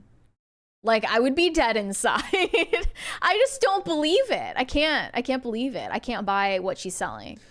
It's weird. I hope that Travis Kelce knows all the positivity and the fanfare he's getting from Taylor Swift's fan base at the moment is going to completely reverse and backfire on him the second that they break up, which they inevitably will. This fan said, Travis holding her purse versus Joe Alwyn stealing the booth. Finally, Taylor is the only girl in the relationship with a man. And then she said, before the comments get crazy, yes, I will drag Travis Kelce the second it's convenient. IDGAF. They're evil. They're evil. He should be aware. Yeah. They're going to drag him the second that they break up. Or maybe they'll be happily ever after and they'll get married and have babies. Whatever. Maybe. Doubt it. There's always a possibility. Also, they asked his mom about their relationship on Good Morning America or something. What'd she say? Can you imagine? Like that would make me so uncomfortable. Because no matter what you say, you're wrong. Yeah. She said, "Oh, it's too early to tell. You know, it's a very new relationship." That's even that's an inoffensive answer, just like her. Yeah, I would not want to be asked a question like that with a rabid fan base with pitchforks and torches pointed at me. Maybe she could date one of the guys from BTS next and we can actually see the end of the world come. That would be crazy. She's only dated white dudes though. Yeah. Like she could date one of the dudes from BTS and then the fan base is just and the world just explodes. Yeah, that would be a culture war of sorts. It would. Like that's literally how the next world war starts when they break up. The consequences of globalism. Mm-hmm. All right, let's go to Super Chats. Hypothesis said just came in to say that Logan Paul should beat Seth Rollins for the world title and then defend it at WrestleMania 40. That would be really, really interesting, especially given that Logan Paul is not a full-time guy and Seth Rollins is the definition of a full-time guy. I do think that Logan Paul has the charisma to do so. I do believe that he's what they're looking for in that realm. I don't know if I think the WWE fan base, as rabid as it is, might have a little bit of a hard time with that, given that, from what I understand, Roman Reigns, it's not like he's there every week, right? Like he wrestles on the pay-per-views, but he's not always there. But I don't think they would want to give it to Logan Paul. It would be good. I feel like Logan Paul's best bet will be to like get some good wins over older or established wrestlers at pay-per-views, but lose in title matches. Like I just don't think they're going to want to put the belt on a guy who's not going to be there all the time. Plus, it would be. However, it would be funny if they did this and then like he gets into like a promo with a guy and they bring up like his CryptoZoo scam in a promo. Where they're like, they're like, you're a fraud, just like all those people you bilked out of their money with your CryptoZoo scam. I would love to see that. I mean, it's true. I would love to see that. Shane H. Wilder said Netflix's JFK show would be filled with sex. They can't help themselves. That's true. I tried Netflix's Fall of the House of Usher as I am a Poe fan, and by episode 2, it turned to corn. Why? No show needs it. You just they really can't help themselves. Look, guys, I made a tweet, an X, a post, a Twix yesterday saying that, actually I had two. I said, here's something depressing for you to think about. Eventually they're going to recast and reboot John Wick. Really? Eventually. Deal with that however you will. Cope with that now so it doesn't destroy you later. Yeah. Like when you end up getting, Jane Wick or you get John Wick rebooted, just a thought, just food for thought. It will happen. But the other one, they're already cannibalizing it. I was watching Deadwood, which does have sex, but I've also been watching Walker, Texas Ranger, which is as wholesome as it gets as far as television goes. If you want to watch shows with no sex in it, watch network television shows. Preferably old ones because new ones are garbage. But even the language is over the top in streaming shows. Yep. The F-bombs, it's crazy. Like none of it means that there's no emphasis to what they're saying if you use it in every other line. Some directors or some writers have that's a style they use where it's supposed to draw you into the world. It's a world where all the characters have that tone, and that's an artistic choice, but it's over the top now. Yeah. They'll call anything an artistic choice to justify it, right? Yes. Urashima Otaru said PETA constantly steals pets and kills animals. They steal people's pets? I've never heard the stealing pet part one, but I've heard the killing pet. They break part into one. your house and steal your dog. Austin Brown said Ben Affleck was the bomb in Phantoms. I haven't seen that, but I do love Ben Affleck. Let's hold off on the rest, and we will come back after the fact. Let's move on, shall we? Tell us what's going on with Troye Sivan. Troye Sivan is a former YouTuber, much like Logan Paul, who is now a pop singer, and he just put out a song called One of Your Girls, and the music video is extremely disturbing, in my opinion. He goes in full drag, okay?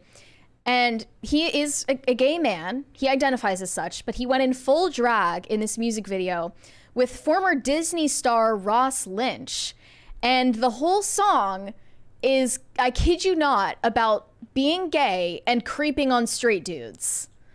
I'm sure a lot of people would try to debate me on that, but if you look at the lyrics, if you look at the video, it's literally just about creeping on straight dudes and trying to turn them gay. And what does this say about the culture, I ask you?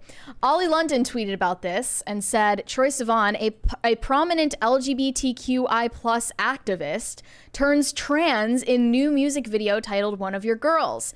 In the video, he can be seen in women's clothing, dancing provocatively. He has over 15 million Instagram followers, many of them teenagers. What message does this send?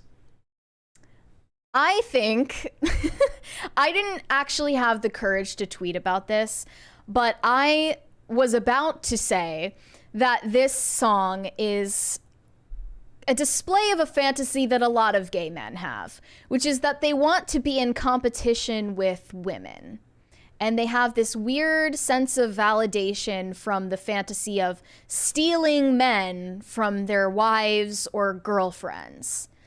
And in reality, as you can tell from this music video, all they believe differentiates them from real women is hair extensions, fake eyelashes, lip injections, makeup, lingerie, all of the accoutrement, okay? And I find that insulting. I have every right to say that. I didn't say it because I didn't want all of Troye Sivan's stans to come after me, but it's true. And it's also just disturbing that a former child star from the Disney Channel is in this video. Like, I know he's trying to break out of that Disney past, like any Disney star would. That's just his version of doing it the same way Miley Cyrus would have done it, just different. I know. He also played Jeffrey Dahmer. Yeah. I watched that movie. Wasn't that good.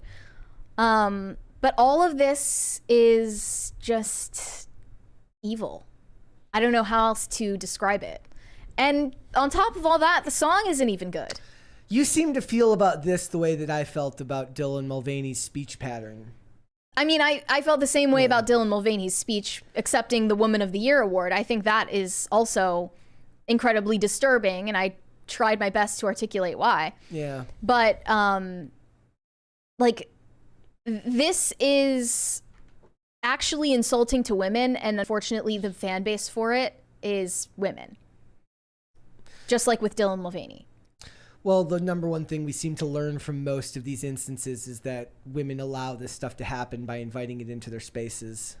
Yeah, and I'm going to be completely honest. I didn't find the video offensive. I thought it was just a weird cross-dressing dude trying to copy 80s, 90s, and early 2000s styles, but as a guy wearing women's clothes. I mean, the music, the actual song sucks. It sounds like it would be in the background of an H&M. Yeah. Like you're walking around a Nordstrom's. Maybe for me, maybe it doesn't like hit my brain as easily as it does when I hear a direct speech from someone like a Dillon Mulvaney. But when I watched this, like I was just like, dorky art. It's just so over-sexualized. Like, it really bothers me that our culture is so hyper-sexualized. I mean, but and music especially has been like that for decades long before recently. Sure, yeah, like he's not doing anything groundbreaking here, but he'll turn it around and say like, oh, it's so hard to be a queer pop star because everyone over-sexualizes my music. Like, as if you're not doing that yourself. But that's not unique to pop artists or to gay pop stars either. Well, he certainly thinks it is. He's wrong. Yeah. He's wrong. Libby also tweeted about this. Libby Emmons tweeted, everyone wants to be a hot chick. Everyone wants to be looked at. It's a shame there's so little substance under the hair extensions, fake lips, fake boobs, fake lashes, inches of foundation, and concealer. It's all the same fakeness that I attribute to maybe like I lump it in because I think of all of this, especially this area of Hollywood, which is the music scene, to be a lot of showmanship and fake to begin with. It's the Sam Smith and the Kim Petras. I consider this all the same type of, like, I even had a hard time, now I don't remember exactly what I said. Like, I guess I felt like areas of what Sam Smith was like evoking demonic stuff, but I just look at it and I see art nerds. Like in this time, I see gay art nerds who are being nerds about the stuff that they make, and I feel like, to me, when people are speaking directly to the population the way a Dillon Mulvaney does, that somehow that hits me harder. But I get what you're saying, right? That it's you consider it to be on the same level of. Well, there would be no Dillon Mulvaney without the infrastructure built up to put him on a pedestal like he has been, right? Yeah. And this stuff in the music industry is part of that. Like, I see this stuff and I just think like being over the top, being hypersexual, being fake has always been part of pop music, especially in the last 30, 40 years. So it's just weird. Like I remember now, and you also mentioned like the age of his fan base, right? Like this is one of those things where do we consider him responsible for the age of his fan, like, you know, because that's something that comes up in other spaces too. Like, are you responsible for the actions of your fan base, and are you responsible for what's shown to your fan base? If you're not, like, he's not associated with like a Disney or anything, is he? No. Okay, so like no, I mean his fan base is young because he came from a YouTube. I think part of this is also like we have to like remember that the parents have to be like, we're like, when we're parents someday, if that happens, like you're gonna have to keep a close eye on what your kids watch and and listen to. If you're ever a parent, right, you're going to have to keep a close eye on whatever your kids watch and listen to. I don't think that a kid watching like a Shakira music video in the 2000s is the same thing as a kid stumbling upon something like this. I think it's way more insidious. So then that will be on the parents to make sure that they don't allow their kids to go into watching content like this without proper. But also, you're right. It's uncreative. Yeah, that was what bothered me. I was like, it just looks like every '90s R&B video mixed with '80s fashion, '90s fashion, and then 2010s fashion. Yeah. And it was just, I said the most egregious crime in this video was that it was boring to me. The message behind the song is essentially he's insecure that he can't get the same attention from straight men that he gets from gay men. Surprise, surprise. Like, imagine my shock. Wait, why would he want the same attention? He says that he's attracted to men that would have bullied him in high school. I don't think we need to psychoanalyze that. I think we can all see what that's really about. Quote, I've changed my values and my self-worth to bend to be this thing that I think you might want. But I'm not really sure because you're not communicating. It leaves you kind of feeling empty inside. And the lyric in this chorus is, give me a call if you ever get desperate. I'll be like one of your girls. Like, it's a self-deprecating song. Like, he wants to pretend to be like a woman so that straight men will like him. But they're not straight. Yeah. Also, I can't believe this has turned into an actual debate that, like, if a man has sex with another man who identifies as a woman, yeah, that is gay. Like, he is gay. Yeah. He is having sex with a man. Is that like hateful to say that now? I guess. When I see this stuff, like, I get it. I get the critiques. I see it, and I think, like, everyone who goes through something emotionally, psychologically, even right down to your sexuality, it's like they have the right to make their art based on what they're feeling. Now, there's a better debate, like should the studios or should these companies be elevating this material? That's a debate that you can very much have. But, like, I don't have a problem with people making their art in a way that's, you know, dealing with something that they've internalized. But I think we've lost something since we had, like, there's a $20 super chat here from Bucky Ducky. Says, Brett noticed me. Less than 3. what does that mean? Heart 3. Oh, Yeah. I get it. Heart. I forgot. But you said that, like, we'll never have a straight male heartthrob for, like, girl fan bases again. Yeah. Well, Because it's all going to be BTS or Troye Sivan or Sam Smith. well, because in decades past, a lot of them ended up actually being gay anyways. Like, they were marketed towards straight women because that's the way the audience, that's the way the studios wanted it, because they could reach that demographic. But now women have welcomed them into they're still willing to spend the money on them, so they can virtue signal and get the straight women. Yeah. People have found, like, it's not enough to just have a female fan base. You have to tap into the LGBTQIA plus crowd as well. Now, does that speak much to, like, how big that crowd is or how important it is to the marketing? Because that number of the population seems to go up social every contagion. year. Yeah. Okay, it's Yeah. a social contagion, and yeah, they're funneling in Gen Z and Gen Alpha into it. Yeah, more and more. The whole thing is just, it's like, I understand, like, on a different day, like, I think I really, and just to be fair, like, on a different day, I might have had a different reaction entirely to this. I also sometimes have a harder time, like, critiquing music as art than I do, like, somebody who makes TikToks, where there's a very clear motive to it, right?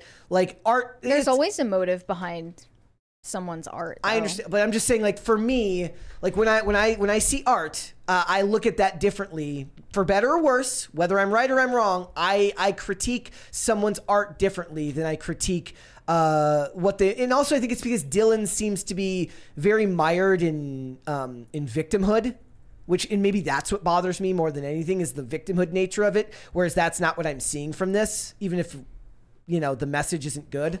You know, Like maybe we just all have our own triggers as to what aspects of certain things we don't like. And for this, I can just like, it would be very easy for me to pass this off and just be like, it's a lame music video from a lame artist that I don't care. Maybe that's so there was one comment that said, this is results from no fault divorce, or like that this was is, my yes this that is was my what favorite. happens when you let people have no fault divorce. Yeah, I would love to know like what I the want to logic know the was thought for that. process. I would there. love to know what he meant by that, by saying what does Troye Sivan's music video have to do with no fault divorce? Is it like somebody would only are they saying somebody would only turn out like this if their parents got divorced, and divorce is more likely because no fault divorce is a thing? Yeah, I don't get it. What people should really be offended by, if anything, is the fact that this is essentially blackface but for women. Okay? Do you think the society will ever get to that where think it'll ever come around? Men who get aroused by dressing up like women and making a mockery of them. Yeah. Why should that be normalized in our culture?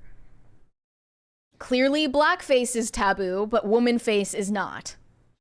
Do you think we'll ever get back to a place where that will be where that will no longer be acceptable? No. It only goes one direction. Ever since RuPaul's Drag Race. Yeah. It started before that, but I mean, this culture, like gay culture, used to be subversive. It used to have an underground subculture aspect to it, but now it is mass culture. Subculture has become mass culture and is still masquerading as subversive. That would be the part that bothered more than the actual culture itself would bother me, is when you try to pass off something that is now ultra mainstream as somehow underground or unique when it's not either. Like that annoys me. Like, because that's like stolen valor. You're a man dressing up as a woman. That's groundbreaking in 2023. Like that's like stolen valor. Like, yeah. There's a brony out there somewhere who's like, yo, I'm the actually subversive one here. You're not the subversive one. Yeah. I don't know. It's just it's weird. Like I feel like we could we'll end up with some Dillon Mulvaney story in a week, and I'll have a completely different take. But if Dillon Mulvaney made a song, now I need to be tested. I need to know. Like, is Dillon Mulvaney going to pivot into making music at any point? Yeah. He's already been on Broadway, so he has the singing ability. Yep. Is he going to start recording pop tracks? Is he going to make diss tracks? What would be in a Dillon Mulvaney diss track? It wouldn't work. He'll make a diss track against Kid Rock. Wait, and then Kid Rock got seen like drinking a Bud Light, like after the whole controversy. What a fraud. It's he's like, look, there's nothing else around. There is though. All right, let's go to Super Chats. Bucky Ducky said, Mary again hating on the birds. I'm sorry for hating on the birds. She means nothing by it. I just personally wouldn't have a bird as a pet. Hypothesis said, Brett, all sports are rigged to some extent. You're gonna have to Is that true? You're going to have to better explain that to me. I don't know what you mean by that. Because I played sports. They were not rigged. Like, I don't know what you mean by that. Shane H. Wilder said, will the FNAF movie just be a bigger budget version of the Banana Splits movie from a couple of years ago? I saw the trailer, and the first thing I thought of was Willy's Wonderland with Nicolas Cage. I don't know what you're But we'll have to see. Exploding Prinny said, have either of you read Killcella yet? I keep trying to warn you about these Swifties. # for her love. I have not read it. No. But hey, you don't have to warn us about the Swifties. I've said from the beginning, I said the most fascinating, like, people think that like I'm like because we cover Taylor Swift a lot, that I love Taylor Swift. I don't care for Taylor Swift. Her music is fine. It's pop music. I find her hold over popular culture and the rabidness of her fan base utterly fascinating, because I can't imagine how any one thing can elicit such a reaction in a group of people. And I do wonder... Look at any Pentecostal church and you'll have your answer. And I do wonder if it's connected in a lot of ways to just the way that society has evolved for women in the last 20 to 30 years. That's and I part wonder of how it. much they're connected. If church attendance was up amongst young people, you would not be seeing this behavior. It's just a fact. Do you think do they ever sing Taylor Swift at a church? Hopefully not. It's probably edgy, happened somewhere. some edgy youth pastor who did that. For Isn't the group. Taylor Swift a Christian? Hasn't she said that I mean, before? probably. And if she did, she doesn't talk about it now because they don't. It's not wanna, fashionable to talk about that. Well, because now. they'll call her anti-gay if she says she's religious. Yeah, but she's come out as very pro-gay in recent years. They're like, then she'll get some comment that's just like, how do you reconcile your bigoted faith with your self-proclaimed acceptance of? Do you think that gay people are an abomination?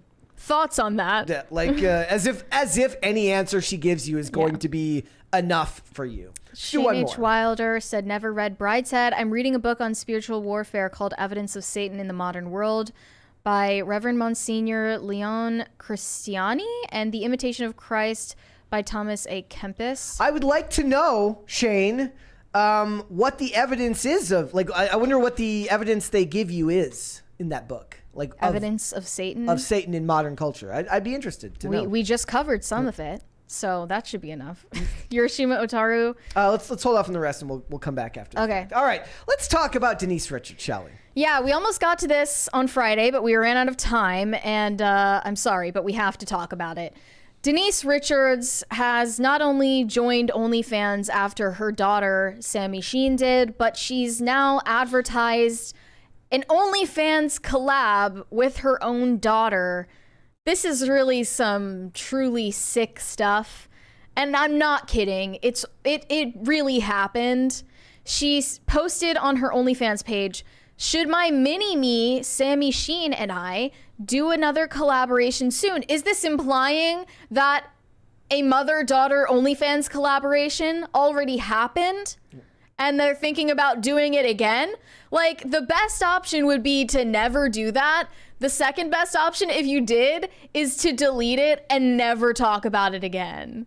Not to do it again. This is insane.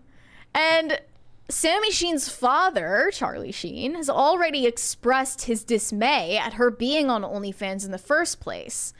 But she walked Sammy back later because he got yelled at. Yeah, Sammy's justification for going into this line of work is, she wants to make her own money, and she's not doing any sexual acts on the platform, so it's very different.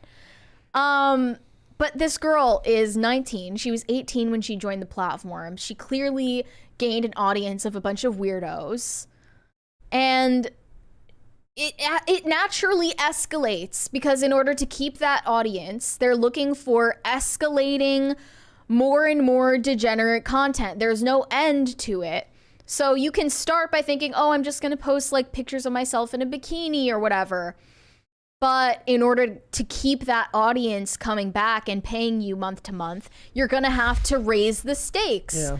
And that's when I guess her disgusting mother comes into the picture and says, let's promote incest on this platform. No sexual acts, so none of that, but still the implication is there. Okay, what is the implication though that Denise Richards is trying to sell here? That's what I'm saying. The implication is there, but that's not what's actually there. But yes, like, don't play dumb. Yeah. Like she knows what she's doing. I know. I'm not. She knows exactly what type of audience she's trying to get, and she's pimping out her own daughter. Yep. It's disgusting. The other thing about it is like actually there's a $20 one there from Gordon Shumway. It says, Brett, fans are going nuts over a singer and their influence on society is nothing new. Girls went nuts over Sinatra, and he and his friends helped our president get our president elected. There are videos of girls going nuts over the Beatles. I understand that. I'm just saying that now I'm interested around what the societal implications are now, given how we have changed. You're also mentioning male singers, right? Madonna was big. Was Madonna big exclusively amongst women? I imagine Madonna was big amongst women and men. Like, I think there's an interesting thing there, especially since the biggest one before that was like what? Justin Bieber? Yes. Right? So it's just. Or like One Direction, maybe. Yeah, but that's a group. Even then, with the boy bands of the 90s. Like, I just think it's fascinating. And I do think that she's elevated in the social media age higher than a lot of people would have expected, especially for someone with a career of her longevity. She's more famous now than she would have been statistically when she probably would have been at her peak, which would have been in her mid-20s. Yeah, I think she still hasn't reached her peak. Yeah. That's so remarkable. But for this, like, if this was just Denise Richards, like, they make the point of saying, like, look, she did scandalous photo shoots and stuff before. You would have an issue with that.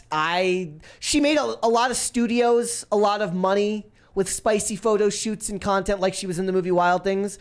I don't have a problem with an adult doing that for herself rather than giving it to the studio.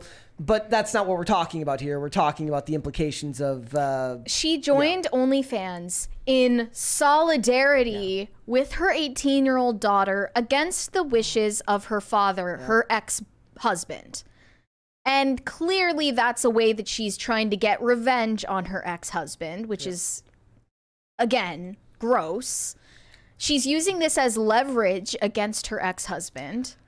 And he doesn't even have the spine to actually make a comment publicly saying that he doesn't approve of this. Yeah. There was also this article from Daily Beast that said, first of all, back off of Undercover Brother star Denise Richards. That's supposed to be like a cutesy comment. Second of all, I think we should celebrate mothers who support their daughters doing sex work and are bold enough to join in on the fun.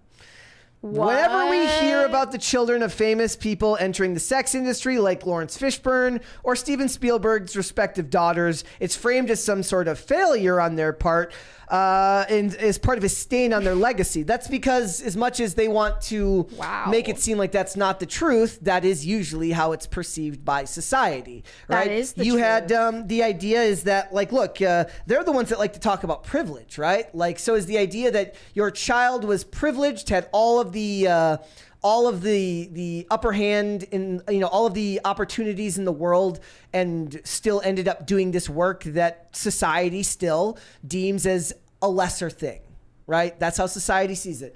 And to act as if you can single-handedly wave this and turn it around is kind of silly. I think they're working towards doing that slowly but surely. And OnlyFans is a huge part of that. But you know, that it takes a hell of a lot of brainwashing and societal conditioning to get everyone to change their mind about the fact that sex work is inherently degrading. Thank you guys. Like,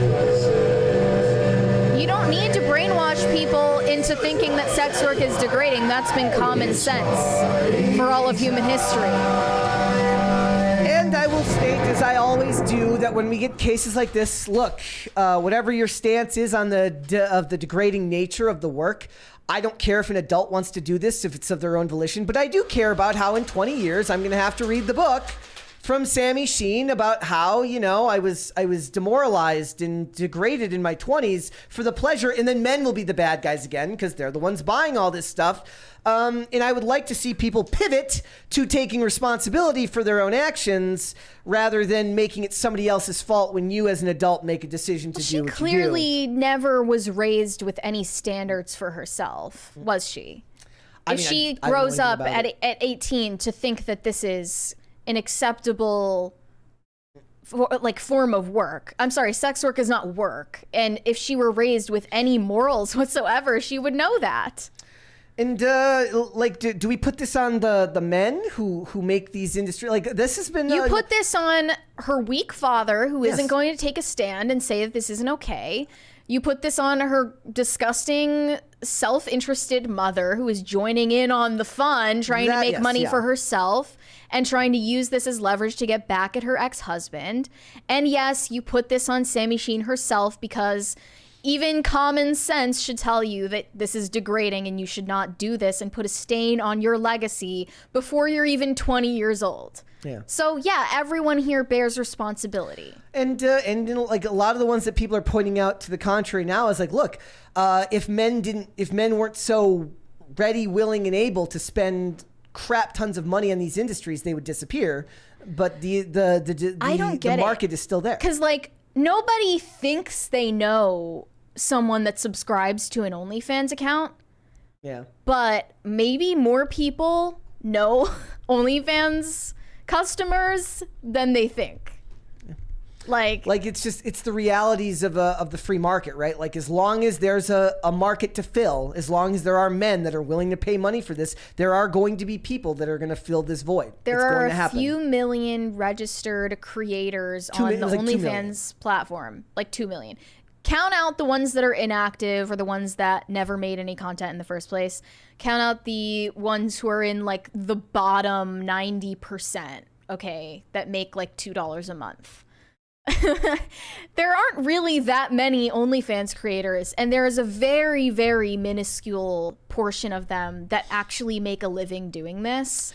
I think they said it's the ones in the 0.1% are the ones that like make insane amounts of money, and you have to be in the 0.1 or like in the 0.1 or 0.2, like in the 1 or 2%. You need to be in the decimals to actually make real money on it. It's like, you know, it's in like the single digit percentile of creators to be able to make like a good living on it and stuff like that. But now here's another place where the media becomes part of the deal, because we see articles over and over again where they say this creator signed up for this platform and is making, you know, they elevate it. They say, and they're making millions of quick cash. Well, another thing that happened recently is they talked about paid advertisers. When Mandy Rose was fired from WWE for having her, it wasn't OnlyFans, but it was like Fansly or something. It was some other similar type platform, right? And then people were like, why isn't she allowed to do that? Well, that made sense because WWE is a PG company that advertises to kids. You can't have one of their wrestlers using that platform. Now, a lot of people had a problem with the fact that at that time, WWE had cut off their wrestlers from being able to make money on Twitch. They're like, if you're going to do this, we're taking a high percentage of it. But it made sense, right? Like you can't be working for WWE advertising to kids and advertising on OnlyFans, right? Yeah. But now, like they fired her, and she's making $500,000 to $1 million a month off the platform. And now they just released Dana Brooke, and the first thing Dana Brooke did was make one of those accounts. It's if you're one of these women that's got a built-in fan base and you're not even posting nudes, you're just posting the same stuff you'd post on Instagram, you're never gonna stop that. You know, people are doing it for free on Instagram, and you're never gonna tell some woman that, do you want to take these same pictures, put them here, and make $500,000 a month? That's not a market that's ever gonna stop. It's just crazy to me because, like, for so many other women, there is no amount of money that could ever persuade them to do the same. And what differentiates the mindset of those two people? I don't get it, because there's no amount of money that could ever convince me to do that. Yeah. Period. It's and that's like, I guess it's like for me, maybe because I'm not a girl. So I'm like, look, I'm sure men don't really like understand this, because they think if I were a woman, I would be doing this and that. Like I would have an OnlyFans and I would hook up with dudes all the time. And like, they think that they would do all these things if they were women. But if they were women, they would understand that none of those things have any actual value to us. That's why the majority of women don't have OnlyFans, right? But the media is going to keep pushing it because it's a fillable market that's making billions of dollars a year. They're making more money promoting it and getting brand deals to promote OnlyFans than they are on OnlyFans. I mean, those bigger ones are making, those ones in the top are making insane It's money, like turning into an MLM thing where you make money by convincing other people to sign up for it. Yeah. Yeah, I don't know. Which is more sick. I have no problem criticizing the whole promoting mother-daughter thing together. That's and she also weird. Has a younger sister who is still a minor who is looking at this and thinking like, oh, this is how adult women are expected to act. Remember when Katie Price said that her daughter's like, I want to do OnlyFans like you. Yeah, like this 8-year-old girl is saying, I want to do OnlyFans like you, mommy. It's also interesting because this is the type of thing where before you would have both parents willing to criticize a kid who would choose to go into this type of work, which might stop them from doing it. A unified front. It's not hard to believe that that's going to disappear the more common it is for, and this is also... So it all comes back to no-fault divorce. And single parent and single moms. who are not expected to criticize their daughters for doing it. They're expected to be supportive no matter what. Outside of Hollywood, just normal people, when a girl has an OnlyFans, you always hear that her mom is the supportive one. You don't hear anything about her dad, who maybe not even have been present in her life beforehand for obvious reasons. But it's always the mom that supports it. And it's the moms in this broken culture that are transing their kids and doing all of this stuff. Like, it needs to be stopped. This is toxic femininity. I would appreciate the media, given as the media is evil, if it was a perfect world. Brett's in charge, perfect world. The media is no longer a disgusting, diabolical, evil entity. That if they're going to promote the articles, the slice of life pieces, oh my gosh, look at this story. This woman made $1 million signing up for OnlyFans. Isn't that interesting, right? Because if we were to take that person and not assume that they're just doing it for the destruction of society, it's just some reporter who's like, wow, that's crazy. They have no opinion one way or the other on sex work. They're just like, wow, that's crazy. I would also appreciate an article that says, like, here is the 999 million other people who tried to sign up and realized this shit ain't for me. Right? But that's not an attractive story. It's like it's that favorite video. It's one of my favorite memes of all time, where it's the girl. It says like when she realizes she's not cut out. It's the bottle girl when she realizes she's not cut out for OnlyFans, and she's crying, and she goes, "I guess I'm gonna have to take my real estate license." You know, right? Because she's like some of them, and we did the one story about the lady who's like, she did it for like a year and realized that she'd never felt more degraded. I don't remember that. We did that. We covered the one lady. But I'm sure there are tons, hundreds, thousands of stories like that. Yeah, like it's just... we got a $20 one here from the Manic Mustache. Says, apropos to pro wrestling, the lines between kayfabe and shoot have been blurred lately. I blame The Rock. Hi, Mary. Hashtag lapsed. Lapsed? Lapsed. Yes, I mean, this is kind of... That's what's funny about it, right? Is a lot of people got mad that... that wrestling gave away kayfabe, which was like when they kept it from the public that wrestling was fake, that wrestling was scripted, because the idea was like good guys and bad guys never traveled together, they weren't seen hanging out together. But in the social media age, that's not really possible. Yeah. But what Logan Paul is ushering in is a new era of like actual kayfabe, where you don't know anymore what the hell is real and what the hell isn't. Well, I mean, we know that it's real. I mean, yeah. We know that Dillon Danis and Logan Paul actually do hate each other. Yeah, but think about like him and KSI. Yeah, but that's, I mean, KSI never went as hard as Dillon Danis did. I'm just saying that like the lines are getting blurred. The lines are getting blurred. Yeah, I just, Charlie Sheen, I guess Charlie Sheen is also, to be fair to him, not to fair to him, but his behavior in the past probably makes it hard for him to put his foot down when you're known as the coke snorting. Because it's hypocritical. Exactly, right? So he's got it's very hard. It's not like this is some domineering conservative guy who wore a suit and tie everywhere he went. But that should give him more validation to what he's saying. If he says like, hey, I've been in this life where I was addicted to drugs and I was doing all of this sexual degeneracy and it didn't give me fulfillment. So telling his daughter like, please learn from my mistakes. This isn't the right path to go down at your young age. Why isn't that like a way that he could phrase it? Because in today's society, I think it's more so that he just doesn't care enough. Yeah.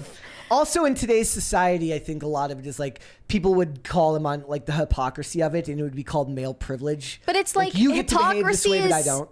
Hypocrisy is seen as the only real sin these days. That's crazy to me. Think so? Yeah. I mean, I don't even know if I agree with that, because I think like leftists love being hypocritical because they don't believe in truth.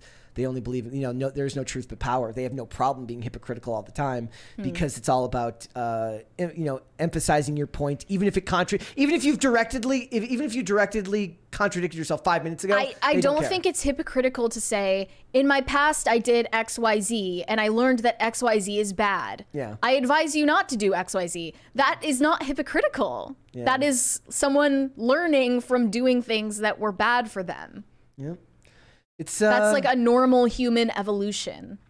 it'll be interesting to like. I guess it's sad because we're in the early days of this movement, right? So we're gonna see how this turns out for a lot of people down the line. Not everyone's gonna be those few adult stars who have made long careers out of it, who turned themselves into businessmen and women, like Lisa Ann, who became like she's a sports commentator, wrote several books. Like you're not. Sure. Most of you aren't gonna be that. If you have a thing that makes you, like, that gives you a platform before you start OnlyFans, that's something you can fall back on. For this girl, she has nothing except for the fact that she is descended from a star. Somebody said, why didn't her dad just like offer to pay her whatever she was gonna make to do this? Because she's wants to be independent. She just isn't realizing that like maybe your dad could pay you to do this while you go to college and find something else you love to do. But this is the liberal world now, right? This is the leftist worldview where you do this in your 20s and you don't realize until later that it's a problem. And then you're pushed right into the men are bad pipeline when you hit your 30s, where it's because of evil men that all of this stuff happened. Your evil dad didn't stop you. The evil men who paid for it degraded you. And then you write your memoir. And it's because of evil men that after I did OnlyFans, I can't get a normal job. Yes. So like then you write your book in your 30s. Mm-hmm. And we'll get there, and then I'll still be here, old, decrepit, like, it's a little bit hypocritical, but maybe she should have taken responsibility for her own actions in her 20s. And it'll just keep going. You're on the right side of history, Brett. Forever and ever. All right, let's go to Super Chats. Urashima Otaru said, I think her mediocrity is what makes her popular. Yes, her mediocrity. That's what we live in, actually, is a mediocrity. It's not an idiocracy, it's a mediocrity. What's worse, living in idiocracy or living in mediocrity? This is a mediocrity. Like I'm a pretty mediocre guy, so like I'm pretty used to mediocrity, so I'm okay with that. I'm not actually. It's more than mediocrity that gets praised now. Like now you get praised if something is defective, wrong with you. If something is severely wrong with you, that's how you get celebrated in this society. Yeah. I mean, so then people will just want to be like born into it. So it's not enough to be mediocre. You have to have something seriously wrong with you to get celebrated now. It's one of the like people were okay. I saw that Ian Miles Chung posted a fashion show of disabled models, like there were amputees, people in wheelchairs, etc. And they were modeling lingerie in this runway show. He posted the video with no context. And people started getting mad at him because they're saying, oh, this is what body positivity really should be about instead of celebrating obesity. But like, body positivity was a lie in all of its forms. Yeah. So no, like we shouldn't, like modeling should not be about representing the population. It should be about ideals. And we shouldn't celebrate people for being obese, nor should we celebrate people for being disabled. That's a controversial take, but I'm just going to throw that out there. I mean, I don't think that lingerie models should have no arms or legs. Sorry, I just don't think that. Yeah. Austin Brown said, told you Taylor Swift is the Antichrist. Think so? Is it possible? Only time will tell. Only time will tell. Shane H. Wilder said, saw a clip of the music video and went, yeah, that's a dude. Of course he's not going to get attention from straight men. We don't like dudes. Yeah. Also remember, they're sectored off into their own like weird Hollywood art community, and they're not in tune with the average person. Even kind of divided down smaller into, LGBTQIA community. So it's not geared towards the average person. So he's outwardly professing like his internal thoughts in his music, and it's just that us with our worldview that's just not based on his is kind of taking in his worldview, and they clash. Mm-hmm. Cluggy said super chat to make Brett say, can you read this for us? From Cluggy. Fellas, it is gay to kiss the homies. No, it's a question. Is it? Oh yeah. Is it gay to kiss the homies goodnight? Yes. Yes, it is. It is? Okay. We've got the verdict. Yes, I'm afraid it is. Bang Bang Sorry, Lulu bros. said Mary would look cute in a burqa. Just saying. Well, the way the world is going, who knows what could happen? Hypothesis said, remember when Tool beat Tay Tay in the charts? No, I don't, but I believe it. Did that happen? What year was that? Glenn RK4 said, can you look into a creator named Inquisitor that self-deleted himself due to fake allegations? He needs justice. We can look into it. I feel like I heard about that. That does sound familiar. Like maybe it came up and it was like relatively recent. And like a lot of times, like I feel like maybe we just bumped it because it was like one of those things where it's like it's just with it's no just facts mega and, depressing and yeah. Like we can look into it, but that's very hard for like that. That's something that actual like. Remember, we're not journalists. We're commentators. We're even worse. Actually, hey, don't say that. I take that back. Journalists are worse than commentators. But Shane H. Wilder said, Mary with them loaded dice rolling nothing but 20s today. Also, Brett, I just started reading the book, so I'll tell you when I finish it. Thank you. He'll give you the evidence for Satan. Oh, did we miss one here from Ryan the Eating Warrior? Oh, sorry. He said standards, morals, and materialism is the difference when it comes to women having an OF. Some are fine with selling their souls and whispering sweet nothings into other women's ear, giving them false promises. Misery loves company. And now that might be like, look, I always make this joke that there's nothing more toxic than women being nice to each other on the internet. And I'm half joking when I say this, but everyone's known at least one person where they say nice things to each other online and you just know that they talk insane shit about each other behind their backs. It's a thing. I never do that. And nor should you. But everyone know, like I'm proud of that. I've known a couple of women in my life that it's like they will talk, you know, and I will listen, but they'll say stuff about other people, and then you read their comments to that person on social media, and it's just like the nicest, most positive thing you've ever said, and I'm just like, wow, that is so fake. That is so unbelievably fake. Yeah. It costs $0 to not be fake. And it also, remember, and if she has like it costs $0 to be kind, she's also probably pretty mean too. Derp Space 9 said, to be fair, Sammy Sheen has half tiger blood. that is true. Being as that he's her dad. Guys, third crisis party. I would love a third crisis party. After last Friday was so good. It was so good. Friday, so good. It was so good. Bang Bang Lulu said, Santa is fake. Cover the children's ears. But who's all really been to the North Pole? Look, that's a very good question. I need to go to the North Pole. I hope there were no kids listening to that. You know what my favorite, one of my favorite Weird Al songs is The Night Santa Went Crazy. And it's basically a whole song as if Santa was a school shooter, but he's taking out people in the North Pole. What do you think of the big debate about, is it lying to tell your kids that Santa exists? Like, that's turned into a big thing now. I feel like nobody really debated about these things before social media. But now there are a lot of like Gen Z and millennial parents that don't want to tell their kids Santa exists. I hate this generation. Maybe I'm just getting old and cranky, but shut up. Just like if you want to tell your kids, fine. But moralizing and judging other people for allowing their kids to have a little bit of whimsical light in their life, go take your kids to a Taylor Swift concert then. Seems like a bit of a joy kill. It is. It absolutely is. And I think kids know that Santa isn't real anyway. No, they do not. I knew. It's you may be the exception, but kids don't know. Not that young. There's a great episode of the show Bones where Brennan is arguing with Booth about him telling his son that Santa's real.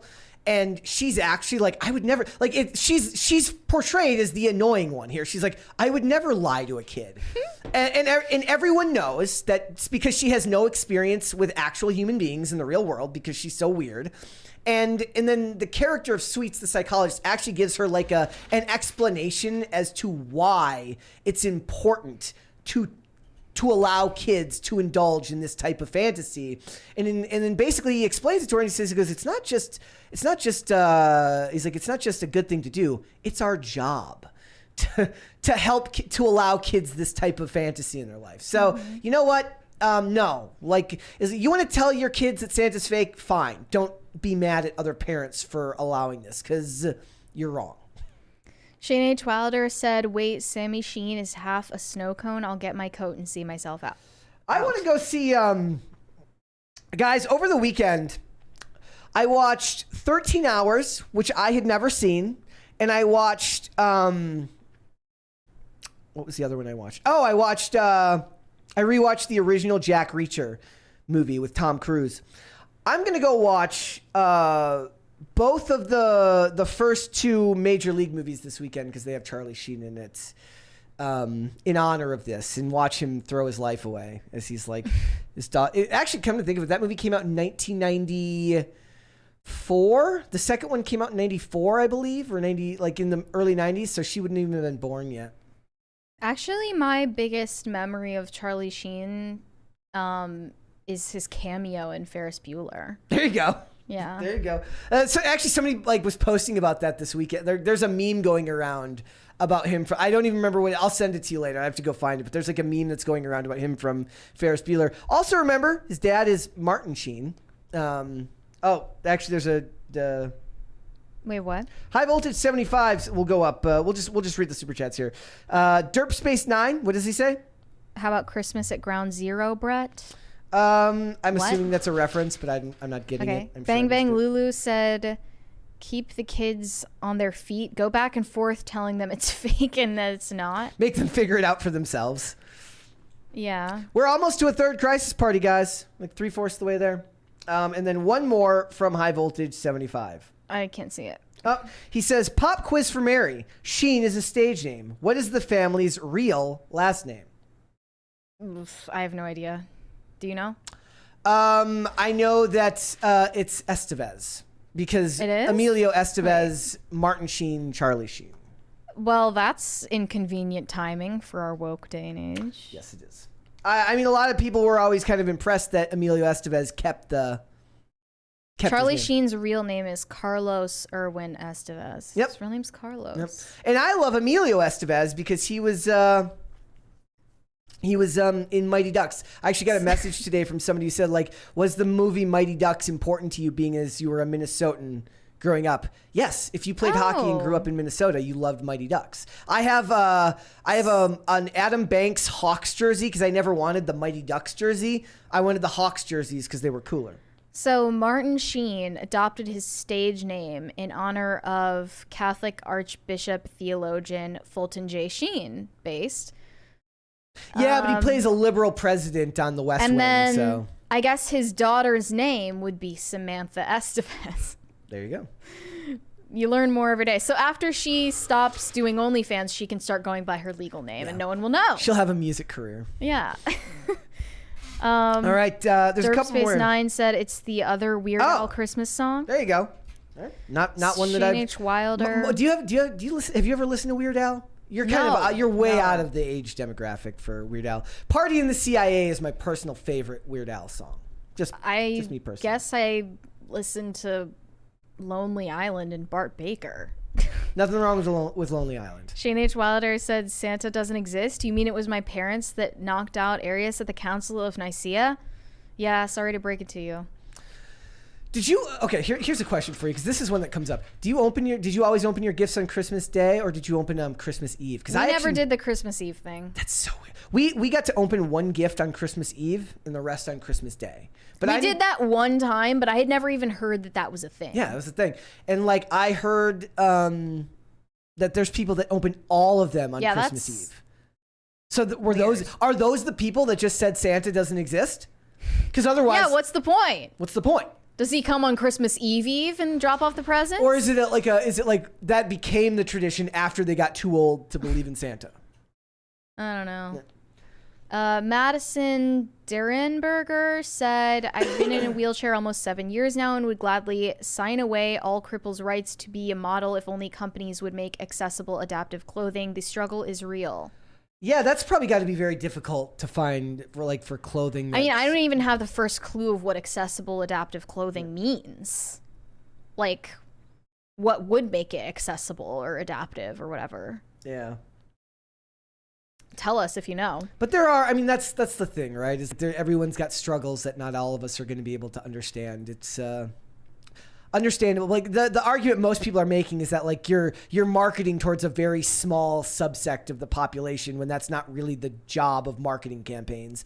You could run like separate campaigns. Well, the point of those like fashion shows and like the Target billboards and blah blah blah, like all of that is about representation of minority groups to make the people watching feel good about themselves.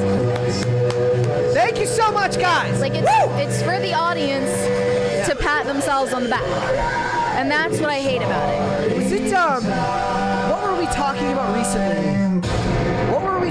recently? Where you said it felt more like it was Dylan Mulvaney. Yeah, the crowd in that award show felt better about giving Dylan Mulvaney Woman of the Year award than Dillon felt about getting that award, and that's really sinister and telling. Yes, yeah. And telling. Yep. Derp Space 9 said biggest ball of twine in Minnesota for the win. Is it twine or yarn? I know one of them is in Minnesota. Have you seen that in person? I have not seen it in person. I believe I've driven through. I forget what town it's in. That's all like upstate, like out of. That's not in the. It's not like in the Twin Cities. Okay. The Target headquarters is in Minnesota. So like like the world of basic bitch started right there in Minnesota. Yeah, you're gonna have to pay for their sins. Bucky Ducky said, "BS, I'm the same age as Mary, yet I love Weird Al." That's awesome. Well, good for you.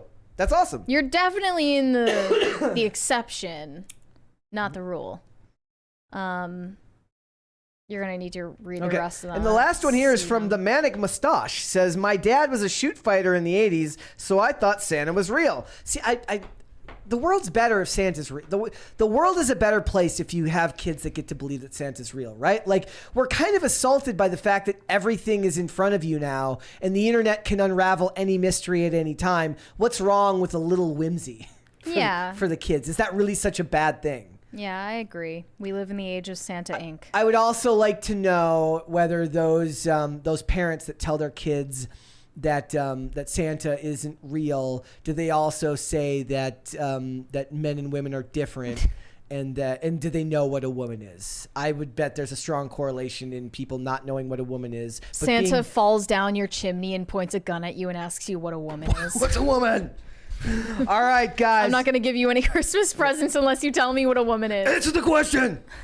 Yeah. All right, guys. Thank you so much for joining us today. Before we go, would you hit the like button on this video, and would you subscribe to this channel if you have not subscribed already? Please turn the notification bell on so that you can be notified anytime a new episode goes live or a new segment goes up, and make sure you share all these videos with your friends. We want more people to come in here and hang out. We're over 72,000. We're well on our way to 75,000. We're so grateful for that. So thank you guys. Mary, where can they find you? You can send me validation on Instagram at Mary Archived, or you can send me hate on Twitter. That is also Mary Archived. All right. Guys, and if you want to follow me, you can follow me on Instagram and Twix at Brett Dazovic on both of those platforms. I was so very happy to be back skating and posting content again this weekend. After 2 months off, it felt like time goes very, very slow when you can't do like the one thing that you do really, really well for physical activity, right? So time's been going by very, very slow. So follow me on those platforms. Also, guys, if you want to see the show, we are here Monday through Friday, 3 p.m. Eastern Standard Time. That is noon Pacific, 5 days a week. Amazon Music, Apple Podcasts, Pandora, and Spotify if you'd like to listen to the audio version of this podcast. John Stewart in the chat for $10 says, "Pimp in the Discord." Yes, guys, go check out the Timcast Discord. And check out the PCC Live. There is a PCC Live tab on the Discord, which is a lot less active than here in the chat. But I do want everyone to go and check that out. Say hi to everyone and go see what's going on in the Discord. And if you want to follow the show on social media, we are on Twix at popculture_show, Facebook and TikTok at popculturecrisis, Instagram at popculturecrisispod. We'll be back with another episode tomorrow. We'll see you then, guys. Bye.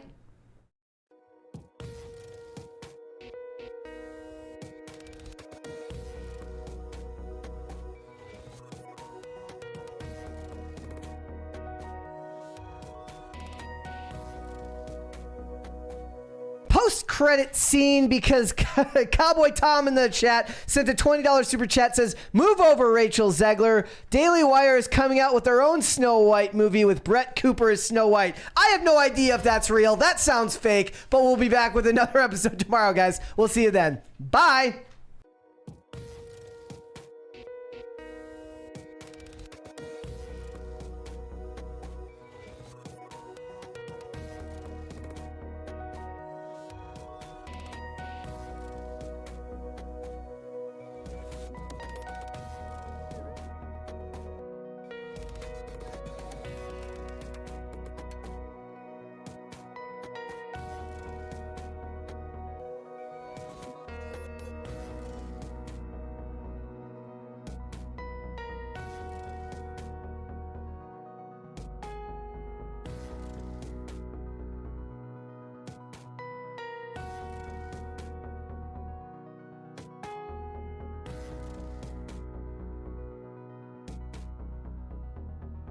One more post-credit scene, guys.